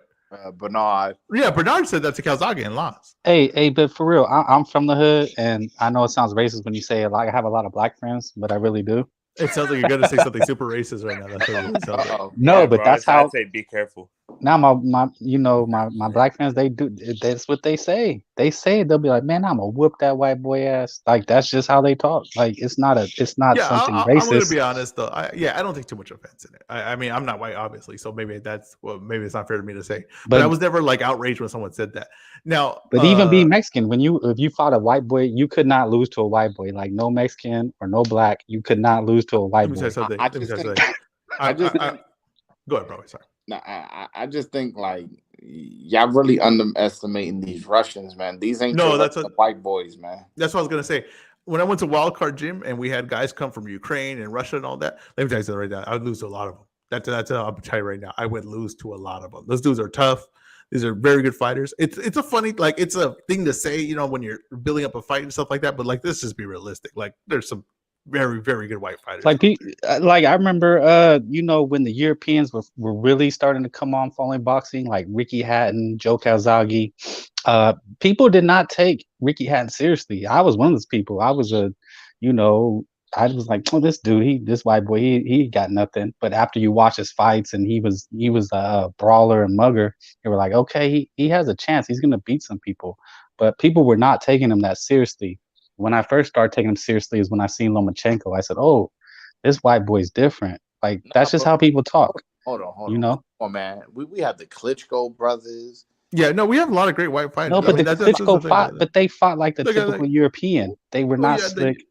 Well, I mean, yeah, I guess, but like, okay, Kelly Plavlik, like, come on, Kelly Plavlik was damn good. I mean, Vitaly ain't fight like that. Vitaly fought aggressive, and he was entertaining, and he got knockouts. Yeah, not right away. Not he was very stiff, very stand up. I don't know. He was a typical white boy, like just how people talk. Talking like. How people talk in gyms. I get what you're saying, streets. Like when people talk that, but I don't know. I don't like. I think I get like when people say that and stuff like that, and like try to like stereotype like. Well, this is like my whole thing, right? With Cooper Kupp, right? Like with Cooper Kupp to me, I think he's the best wide receiver in the league. Now, I don't think he gets that credit because he's white. I honestly, I really believe that he doesn't get credit for that. Now, I don't think that's right. Right? I think that's why I try to point it out. I'm like, it's if anyone that was doing this, anyone else doing this, you get a lot of credit for it. Cooper Kupp's not getting credit for it. But I think that to say like Caleb Plant, right? Like to say like, oh, he's not gonna beat me because he's white. Like that's just come on. Like what are we? Well, now it's ridiculous. But back like I mean, come on, there was plenty of good white fighters like back in the day. Like it's just not. They've been good. It's just now we never seen like the European fighters too. Like remember Joe Calzaghe? Like we never saw him on TV. He was good for a lot of years. That's what I was trying to say. Yeah. It was just us not seeing him because he wasn't on our TV. But now we get to see them. Yeah. And he had a style. He had a unique style, hands down. He did bouncing around. Yeah. He slapped a lot, but he did the slapping was to set up bigger punches. Yeah. So, but I don't remember people taking him seriously. It was one of those Eurobone things. It was that thing. It was just that buzz, though. That was just like what they were doing. And remember, we weren't seeing him. It's just that there was really, honestly, the whole Calzaghe thing. We were not seeing him fight. Like he was already 38-0. He wasn't on Showtime. His big thing over here was Jeff Lacey. Like that was his huge thing. That was like the fight they built up, and it was really supposed to be Jeff Lacey run through him. Like this is supposed to be Jeff Lacey's, this is his, crowning moment of being like the top guy. Yeah, and then that part. He ran into a guy that was superior to him in every way, and like that was a huge, like people did not expect that to be the result. They just did it. Not here in the States at least. They also had like Kasazu was nasty. Yeah, Kasazu was bad, and Kasazu was really. Damn, I had somebody in my mind, but it just slipped my mind right now. But they've had their run of. Well, I'm saying now we take them serious because we can see a lot of them more the fights that's a lot more visible. But through following boxing, like I just said, I don't remember people did not take Ricky Hatton serious. And watching him, I don't know why you would have, because all his fights I were over get what there. I you're think saying, Frank. didn't Sharma one American win over there, and that's when we started taking him seriously. I want to say it was Sharma Mitchell. I'll be honest, I didn't take him serious until he beat Kasazu. When he beat Kasazu, I was like, oh. Yeah, but like, even okay, then, Ricky Casa Hatton was quit good. on his stool though, and Ricky had just mauled him. Like, Yeah, that's Ricky's what I'm saying. But I style was didn't. ugly. Yeah, it was ugly, but I was like, he beat Kasazu. Like to me, Kasazu was like legit. Like I was a real big fan of Kazuo. I loved his style because I like guys with good timing, and he had really excellent timing. So yeah, when he did that, I thought like, oh, this dude's for real. But like it's true though. Like I get what you're saying though, Frank, because like you're not seeing them, right? Then you just have this. They're just builds like kind of like a rep, right? Like of like this. Oh, these guys ain't like that as good as us, right? I get that. I get that. Well, because they really were building these gaudy records without, they were getting fighting the 30-0. tough competition, the competition, the state like here in the States. I get you 100%. Because when it changes, when we seen Mikhail Kessler, because Showtime had invested in Carl Froch, and then that's what changed. Because the first one I really respected was Carl Froch. I was like, this dude, he could really box, he could punch, and it was like, these are not Eurobums anymore. Was Eurobum back then though? Did people think that because Eurobum? I don't remember that. I always thought Eurobum was more recent when we started seeing them, and then people were trying to like downplay the European fighters. No, because there was that Mikolszewski. Like that was a huge name, but we never seen them. I think they would show clips. HBO was really trying to push it because they would show clips, but they fought all their fights over there. They fought all their fights over there. You know who was nice out of nowhere, came to America. Nobody ever seen him and knocked out some fucking a good American fighter, Dmitry Pirog. Yeah, remember? Yeah. He beat Jacobs. Danny Jacobs. So, yeah, knocked out Jacobs. Listen, he had a back injury, so he had a career. But yo, I'm telling you, that guy would have been good. Yeah, he was really good, very good. He switched. He got very good like range. His head movement. Was he was slick. And then knocked out Daniel Jacobs with one. He was gonna fight a Triple G, and then the back injury happened. Yeah, he knocked out Jacobs with one shot. And Jacobs hasn't been knocked out since. He fought Triple G. He fought Deverenchenko. It's not like he's fighting nobodies. Hasn't been, and he knocked him out with one shot. Listen, Dmitry Pirog to me would have been a fucking beast. Yeah, I wish that Golovkin fight would have happened. Me too. Because two guys who can crack, and I would have loved to see how he handles Golovkin's power, and as well as Golovkin how he handles that movement. Is that Box Talk? Yeah, Box Talk 101. Oh shit. Spready. Yeah, man. All right. I thought Carlos, come on, bro. I thought. Hey, my bad, bro. My bad. He breaking a fucking. Anybody that's in the fucking chat, come on, bro. Hey, bro. That's my bad. You got super pumped, bro. You got super pumped for Box Talk. Yeah, nah. These ain't your typical white boys. What was your opinion of Pirog after the Jacobs fight? I was really high on him. I thought he was gonna be very good. I really liked his style. Yeah, I liked his style. I thought he was really smooth. Just the things he did, you're just like, yeah. I thought he was gonna be something. I remember when the rumors of him Golovkin fighting, I was really excited about that, and then the back injury happened, and we never saw him again. It was really disappointing. I was still playing with toys whenever he was fighting, so I was only able to see the Daniel Jacobs knockout, when I got older, so I didn't really see him fight. So yeah, that's my opinion. No, watch whenever you got time and you're not watching Pornhub or some shit. I watch X videos, bro. Okay. Whatever your choice is. I'm playing, bro. I'm joking. Chill. That was a little too specific for you to be. Nah. No, I'm joking. But we got Carlos. You're about to be pumped right now. Real quick. Hey, so that's gonna Box make talk, son. that's gonna make the blooper reel, right? It has to. It has to. It has to. I mean, Carlos really jumped out of his square. I'm gonna be honest with you. I never seen. I I've know never seen Broadway someone get didn't like excited. that. No, Broadway didn't like you getting any love at all. He was pissed about that. No. I don't got a problem with Freddie. I'm just saying he's like, oh shit. I'm thinking something happened. The fucking Some did happen, bro. Some did happen. I thought Spencer Crawford got announced. Nah, even better. I joined the panel. Exactly. Because Broadway's the A side, right? Every I panel, told you, he's the A Broadway's the side. ace. That's why I got him on top. Top of the totem pole. Freddie, how's it going? First of all, how's the new channel going?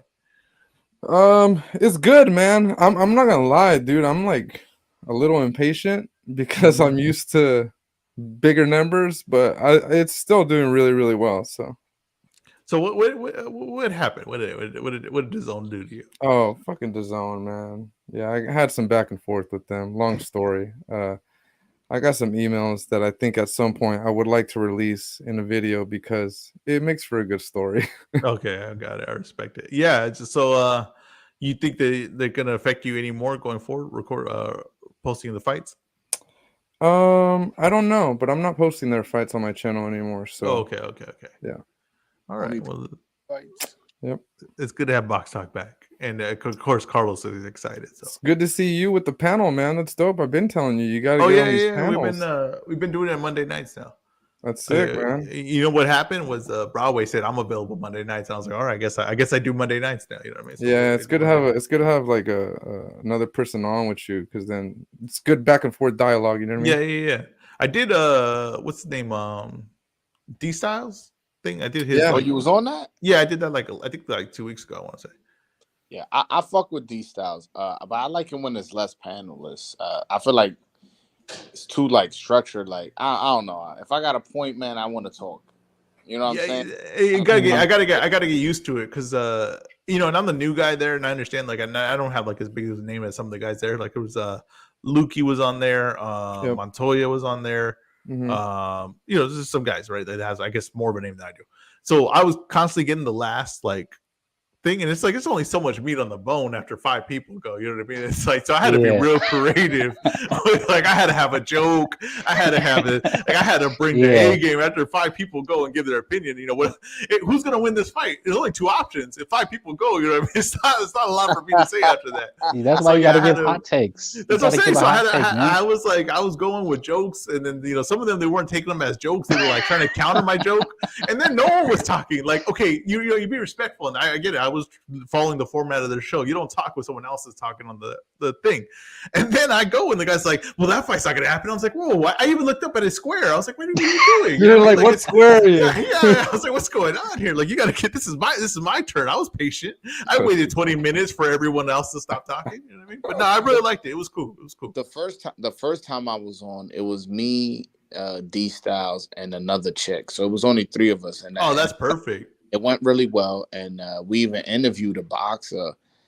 He had texted me, "Oh, we're gonna interview this boxer." I did some research on. I was asking questions. They were all surprised that I knew some of the things. It went really well. Like, and then I went on a couple other times, and it was like you. Like not that it was a bad experience, but it was just like. I don't know. I'm used to like this, I ain't have to like raise my hand. No holds barred, baby. Yeah. Like let it flow into the thing. But like I said, I like his channel. Like I like the way it's formatted. I get you. I agree with you. That's yeah. But I just gotta like kind of get used to it, I guess. And I you go last every time. It's just kind of brutal at that point because you're just like, damn. Every panel's different, bro. You hop on some panels, you can't get a word in. It's insane. It's crazy. Yeah. That's people yelling over each other. It's like, bro, yeah. I don't want that. Like, I don't want that here, I guess, at least. But I say that's why this one's better because we all get our turns. We can all make jokes. We can all laugh and shit. It never gets personal, obviously. So, yeah. Oh, it will. Don't worry. Yeah. It will. It gets personal, bro. Frank is confrontational. I mean, it'll get personal once Adames and Janibek get announced, man. Oh, you guys don't want to see that one. You guys are not going to want to see that one. Oh, I'll be in the chat for that. I'll see. I'll like to see that. What else I want to talk to you guys? Oh, I'm hoping you guys watched it. Carissa Shields and Savannah Marshall. What are you guys' thoughts of that fight? I thought that was actually a pretty damn good fight. That was a great fight. I thought remember. Shields. I didn't think Shields was going to fire back like that. I thought she would be playing it safe. I didn't think so either. I was actually, when she started But fighting like that strat, I was like, damn, yeah, she's gonna burn out. I was like, because like the one thing I said was like Marshall's good is really underrated actually going into this fight. A lot let of people me. were saying like Yeah, she was gonna run through her, and I didn't think easy. she would run Uh, through her. I thought she'd maybe outbox her, but not run through yeah, her. And I thought if she got into a fight like that, I was like, oh, Marshall's gonna have moments in that type of fight. She's actually a little trickier on the inside like that. So yeah, when Shields fought like that, I was very surprised. I actually think it was a bad strategy that just played out for her. But yeah, I was very surprised. Go ahead, Frank. May I easy. interrupt you? Okay, I thought someone's okay. Easy, a good segment, but just because what I'm about to say is the Twitter segment. You know, people look on Twitter because that's where a lot of material comes from. But I seen someone say that Clarissa Shields bullied Marshall. I didn't agree with that take. I was like, that for me, it looked like Shields was was against the ropes a lot of the time. I think she just came out strong early, got a good lead, and then start boxing because she knew what time it was, and you know she knew she didn't want to get behind. But I think Marshall came on really strong. She blocked a lot of those punches. You know, it looked awkward because she's so tall, but she was like bobbing and weaving. You know, she did a good job of boxing, and you know, I tweeted at you, Buster. You didn't even say nothing. That you know, What'd you say? Clarissa had even admitted that she got her shit rocked and couldn't see the last couple rounds. Oh So yeah, I did see that, but I was walking home from work. But yeah, I got you. But yeah, I mean, it was a tough fight. That's what I'm saying. Like it was a super tough fight. I do think that maybe you could make the argument Clarissa Shields bullied her the first half of the fight, but then definitely second half was Marshall bullying her against the ropes. Like it was definitely her controlling the range. What were you gonna say, Broadway? Nah, I felt like she came out in that first round and made a big statement. Yeah. That first round, she really was tagging her with some shit. I wish Clarissa had more power because I feel like she would be a superstar if that was the case. She was knocking these chicks out, but you know, unfortunately, you know, just in general, women don't hit as hard as men. I'm not being sexist. That's just a simple fact. And yeah, she doesn't have that ability to do that. But I felt like she fought a good fight. She gassed a little bit towards the end, but she pulled it out. I felt like she won fair and square. What you you know, think, Freddie? I'm sorry. I guess Oh, go ahead, you're Frank. Go going ahead, Frank. around. Oh No, no, go ahead, Frank.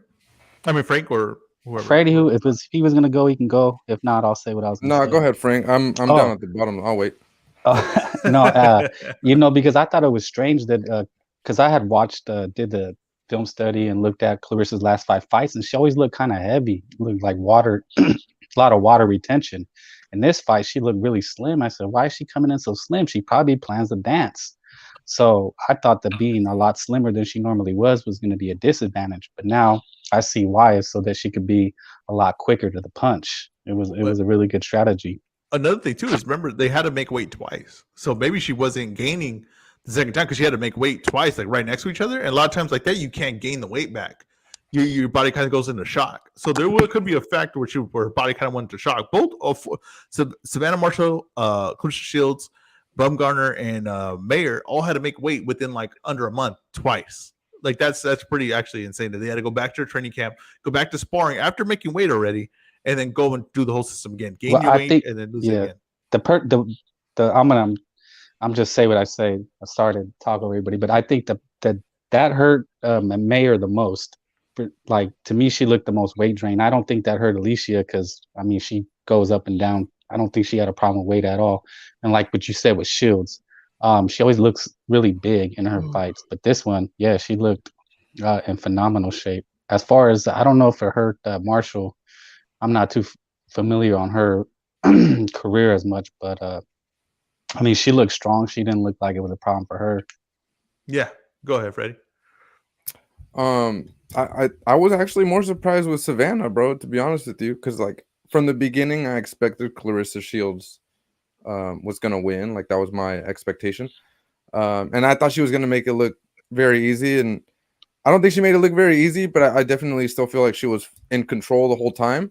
But I was impressed with Savannah Marshall's, I guess, pressure and gas tank. Mm-hmm. I didn't think she was gonna be there like the whole time, and she was, bro. So I was like, oh damn, like it was a lot of pressure, bro. Yeah, and luckily Clarissa Shields was able to deal with it, but I don't know if everybody else, like any other woman, would have been able to.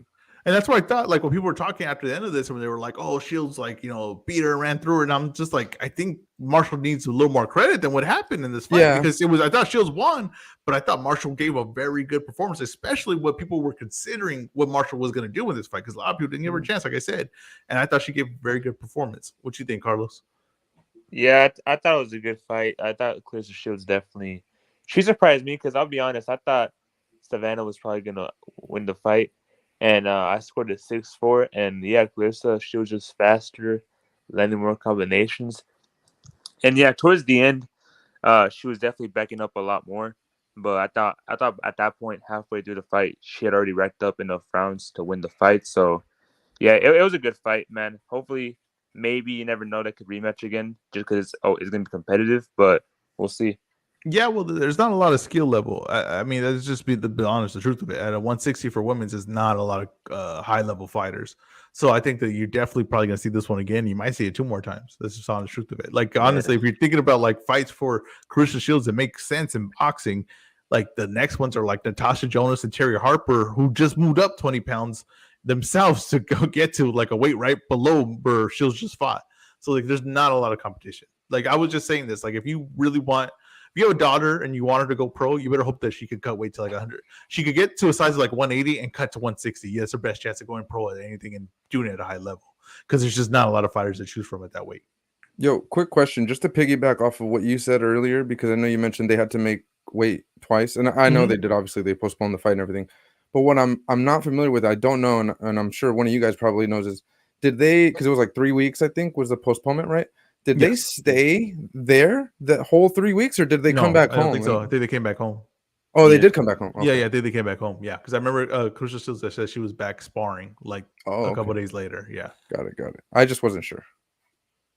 Yeah, so I don't know. That was good. What about Mayor Bumgarner? That was not a robbery. Like, first of all, everybody's talking robbery. That wasn't a robbery. Yeah. No, it was not. It could have went either way, and a draw would have been fair. Yes. I think, my opinion is that Alicia won just because she got an early lead, and Mayor did come on strong. But I think she gave it away. I think it was there for her to win, and she just, for some reason, she had a lot of success putting pressure. And then what I think, and you guys can tell me I'm wrong and full of shit, but I think she wanted to prove something to Alicia because she boxed too, because she would start taking steps back, and like try to get flashy with her. Did y'all see that? Yeah, I mean, I'm sure, like, she's skilled too. Like, she could box, so I wouldn't be surprised she used that technique in the fight. I just think she started off really slow. And because Bumgarner's so like physically gifted, that I think that she needed Bumgarner to kind of come down a little bit in like stamina wise to level the playing field of physical ability. And I really believe that was like a major thing in the fight. Was she started off slow because, like they were saying, she's known for starting slow, but also because the physical ability and the speed and power, it kind of like didn't allow her to jump in like she wanted to. She was the biggest. I think she paid the biggest factor of it not being 3-minute rounds was Mayer. I think that if Mayer had time to work and break down Bumgarner, she would have a lot more success in the fight. Whoever wants to go can go. I'll be honest, I didn't even watch that fight, man. Oh, you missed a good one. Yeah, I literally tuned into the last round because I know you guys are gonna talk shit, but I was watching the DAZN fights, the DAZN Misfits, that fight. Yeah, I know, man. The YouTuber stuff. Yeah, I was watching that just because I was like seeing that it was pretty entertaining. So I literally saw the last round of the Mayer fight. So I mean, all I see on Twitter is obviously how it's either a robbery or it's not a robbery. So I don't know. I'll just leave that up to you guys. Every close fight now is a robbery for some reason. Exactly. Literally, bro. Yeah. You know what? To me, it comes down to what style you prefer. And am I biased? Sure, I'm biased because I prefer a more aggressive, come forward style.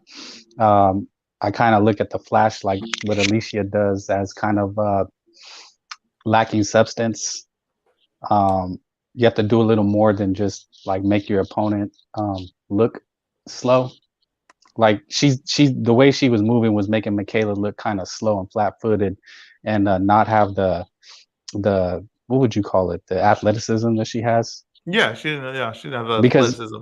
Yeah, because Michaela was landing some good right hands. And watch the fight again. I mean, she was landing some heavy, hard shots, which Alicia took really well. But you know what Alicia would do was I think with one of the fights, she just always had that check left hook. And I think Mayer watch that fight, and you'll see that's what Mayer was looking at the entire time because Alicia kept kind of doing a little shuffle, like and kind of fainting that she was always going to throw it. So Mayer couldn't just come in with the right hand.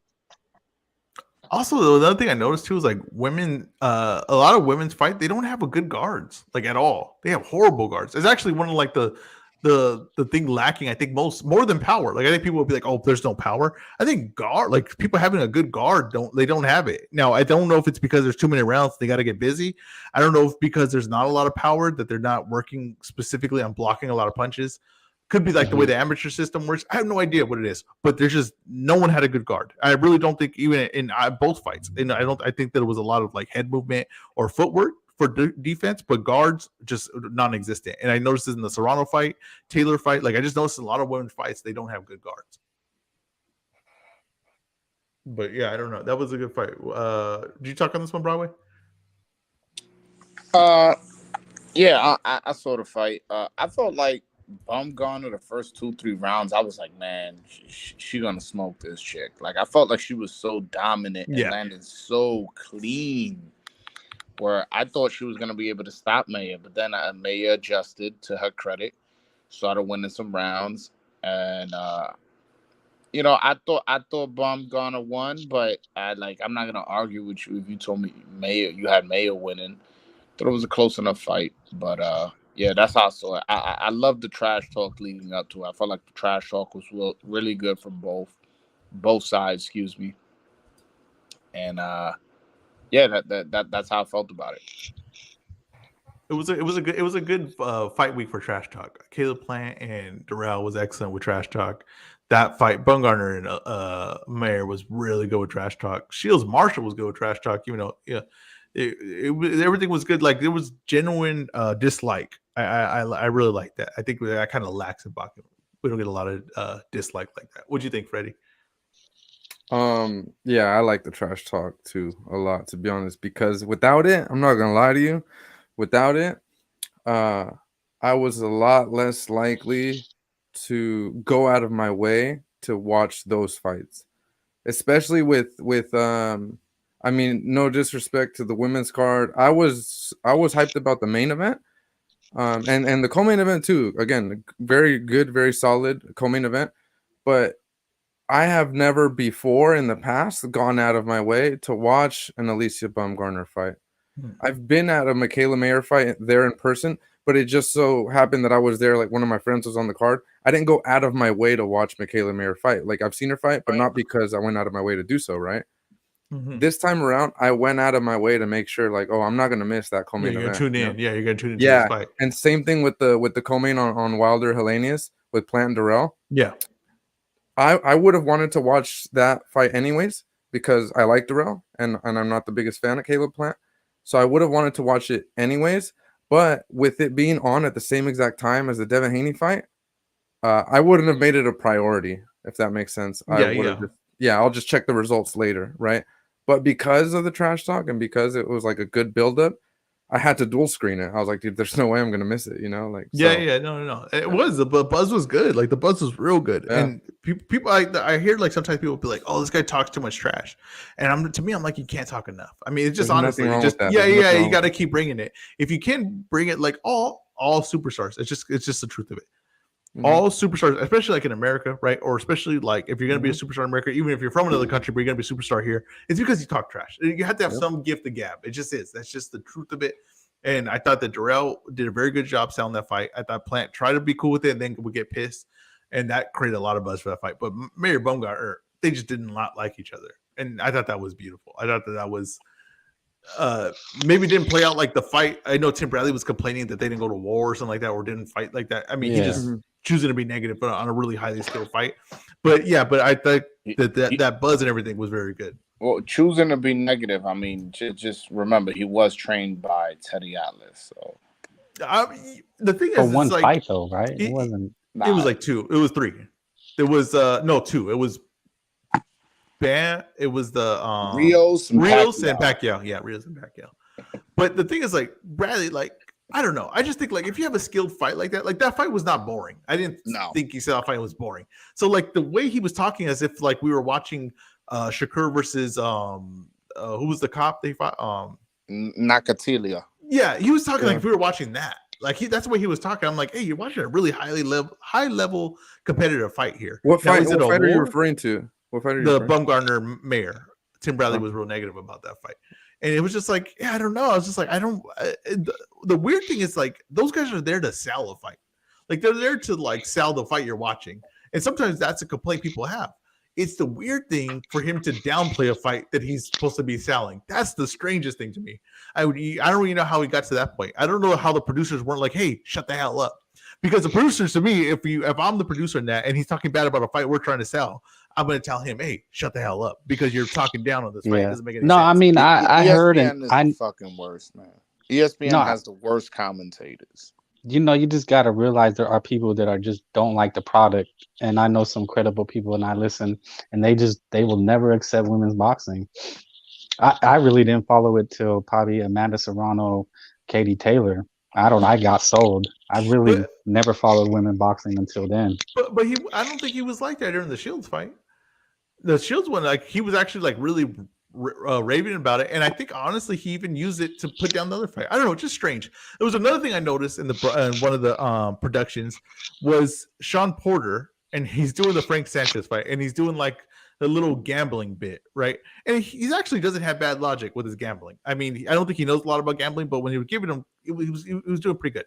But the one thing is like not good to do, especially if you're the broadcast and they're your fighters, is to be like, oh yeah, Negron gets knocked out a lot, so I expect him to get knocked out again this fight. It's like, hey, the guy's one of your fighters in the PBC promotion. Why would you go and then undersell him like that, especially when you're trying to build up Frank Sanchez? It's like, no, you shouldn't be like, it just doesn't make any sense to me as a production, as a broadcast, to put down the fighter in the ring, but especially before the fight happens. That doesn't make sense to me. That really so like the opposite of I was at a sports bar, so I didn't hear any of the announcers. It was loud where I was at. We were watching the fights. But from what I was reading online, like tweets and stuff, people were like not really buying what they were selling on Hellenius, right? Apparently, whoever was commentating or whatever, where it was like, oh, well, stop giving us this crap that Hellenius is like this big threat because he's not, et cetera, right? So what you're saying is basically for they were doing the opposite. Sean Porter was doing, Sean Porter was doing the opposite. He was like, this guy's trash. He's gonna get knocked out. He always gets knocked out. So I'm gonna bet he gets knocked out. And I'm like, that I don't understand. Like, you should be building it up. I don't understand. Like, it's not a hard thing to do either. Like, I could build up any fight, even a fight I don't believe in. You could give me KSI versus Canelo. I could build it up some way. That fight sells itself, bro. Yeah, that's true. Yeah. Well, Max Kellerman would do the same thing. He said the same thing about Arturo Gatti and Floyd Mayweather. He said this is a huge mismatch. So yeah, I don't like when they do that because I'm like, hey, you already got me paying for it. So why are you? Larry Merchant used to trash Floyd all the time. Yeah. Well, the Larry Merchant was the worst at it. Larry Merchant would be so negative about every fight going in. So, bro, they still do that. Even they did it this weekend. I forgot where I heard it. I think I hadn't left yet. I hadn't left my house, so it was early. It was on the women's card. At some point on the women's card, they were trashing Spence and Crawford. Did you guys catch that? Yes. Unneeded. I was like, bro, these guys are so mad that they're not part of it. Like they're so upset. Yeah, it was unneeded. It was he was saying the men should take note that the women are fighting. Yeah. No, yeah, I heard it. It was unneeded. I swear, man. Sometimes I just got to be turning off commentary because it's just ridiculous. It's really bad. I like it. I don't care. I like it. It adds to the show. That's why I didn't like them being. I liked them there. I think I had mentioned that I liked them there because it was kind of weak. They're doing it from TV like me. Like I want you there. I want to hear the crowd. I want to hear the reaction. Oh yeah, they were doing it from a Twitter space. It was horrible. It was one of those. It was like no one was in sync. They would talk over each other. They obviously couldn't hear each other, right? Like it was a delay. Oh, they did a panel?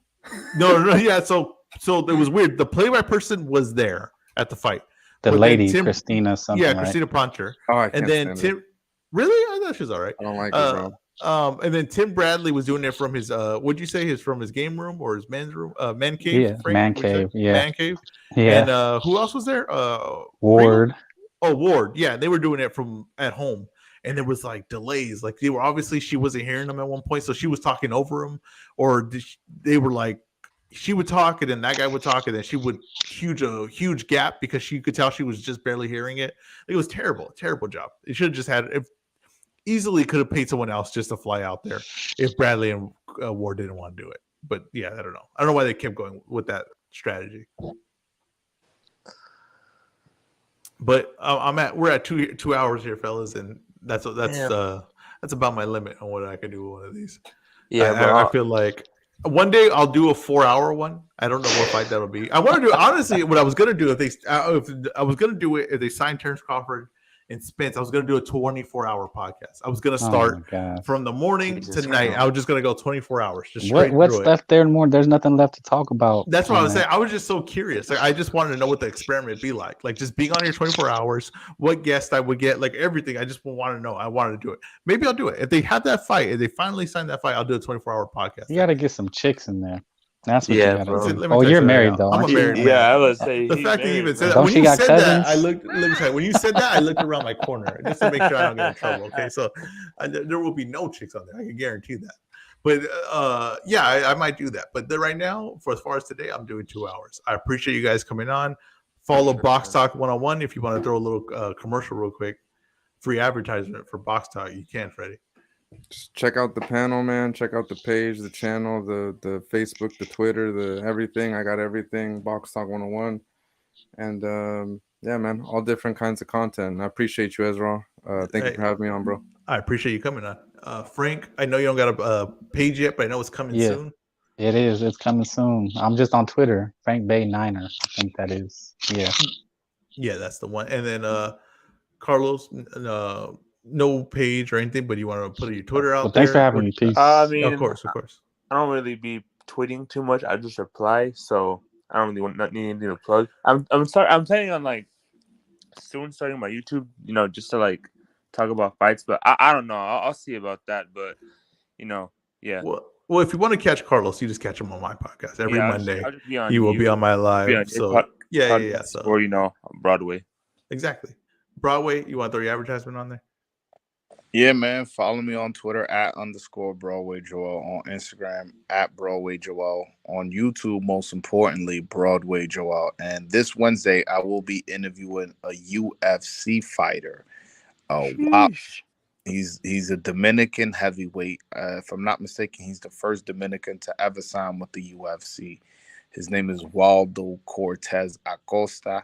He is 7-0 with I believe it's 4 knockouts and 2 submissions. So he's a big boy. He's 6'4", 260. He's the type of Dominicans that walk around in the street out there that I'll be telling you, we some big guys. He's one of them. And I'm going to interview him. He's a former minor league baseball player. He got signed by the Cincinnati Reds. Yeah, and again, I'm expanding my horizons. That interview will be conducted 9 a.m. Pacific, 12 p.m. Eastern, for you guys who want to join. And he also has a fight coming up the 29th. Yes, he has a fight coming up the 29th of October, so you guys could get some insight as to who he is and all that good stuff. I'm looking forward to this Wednesday because I have a lot of questions myself. All right, excellent. So follow Broadway. Thank you guys for listening. Peace. Yes, have a good one. Have a good one, man.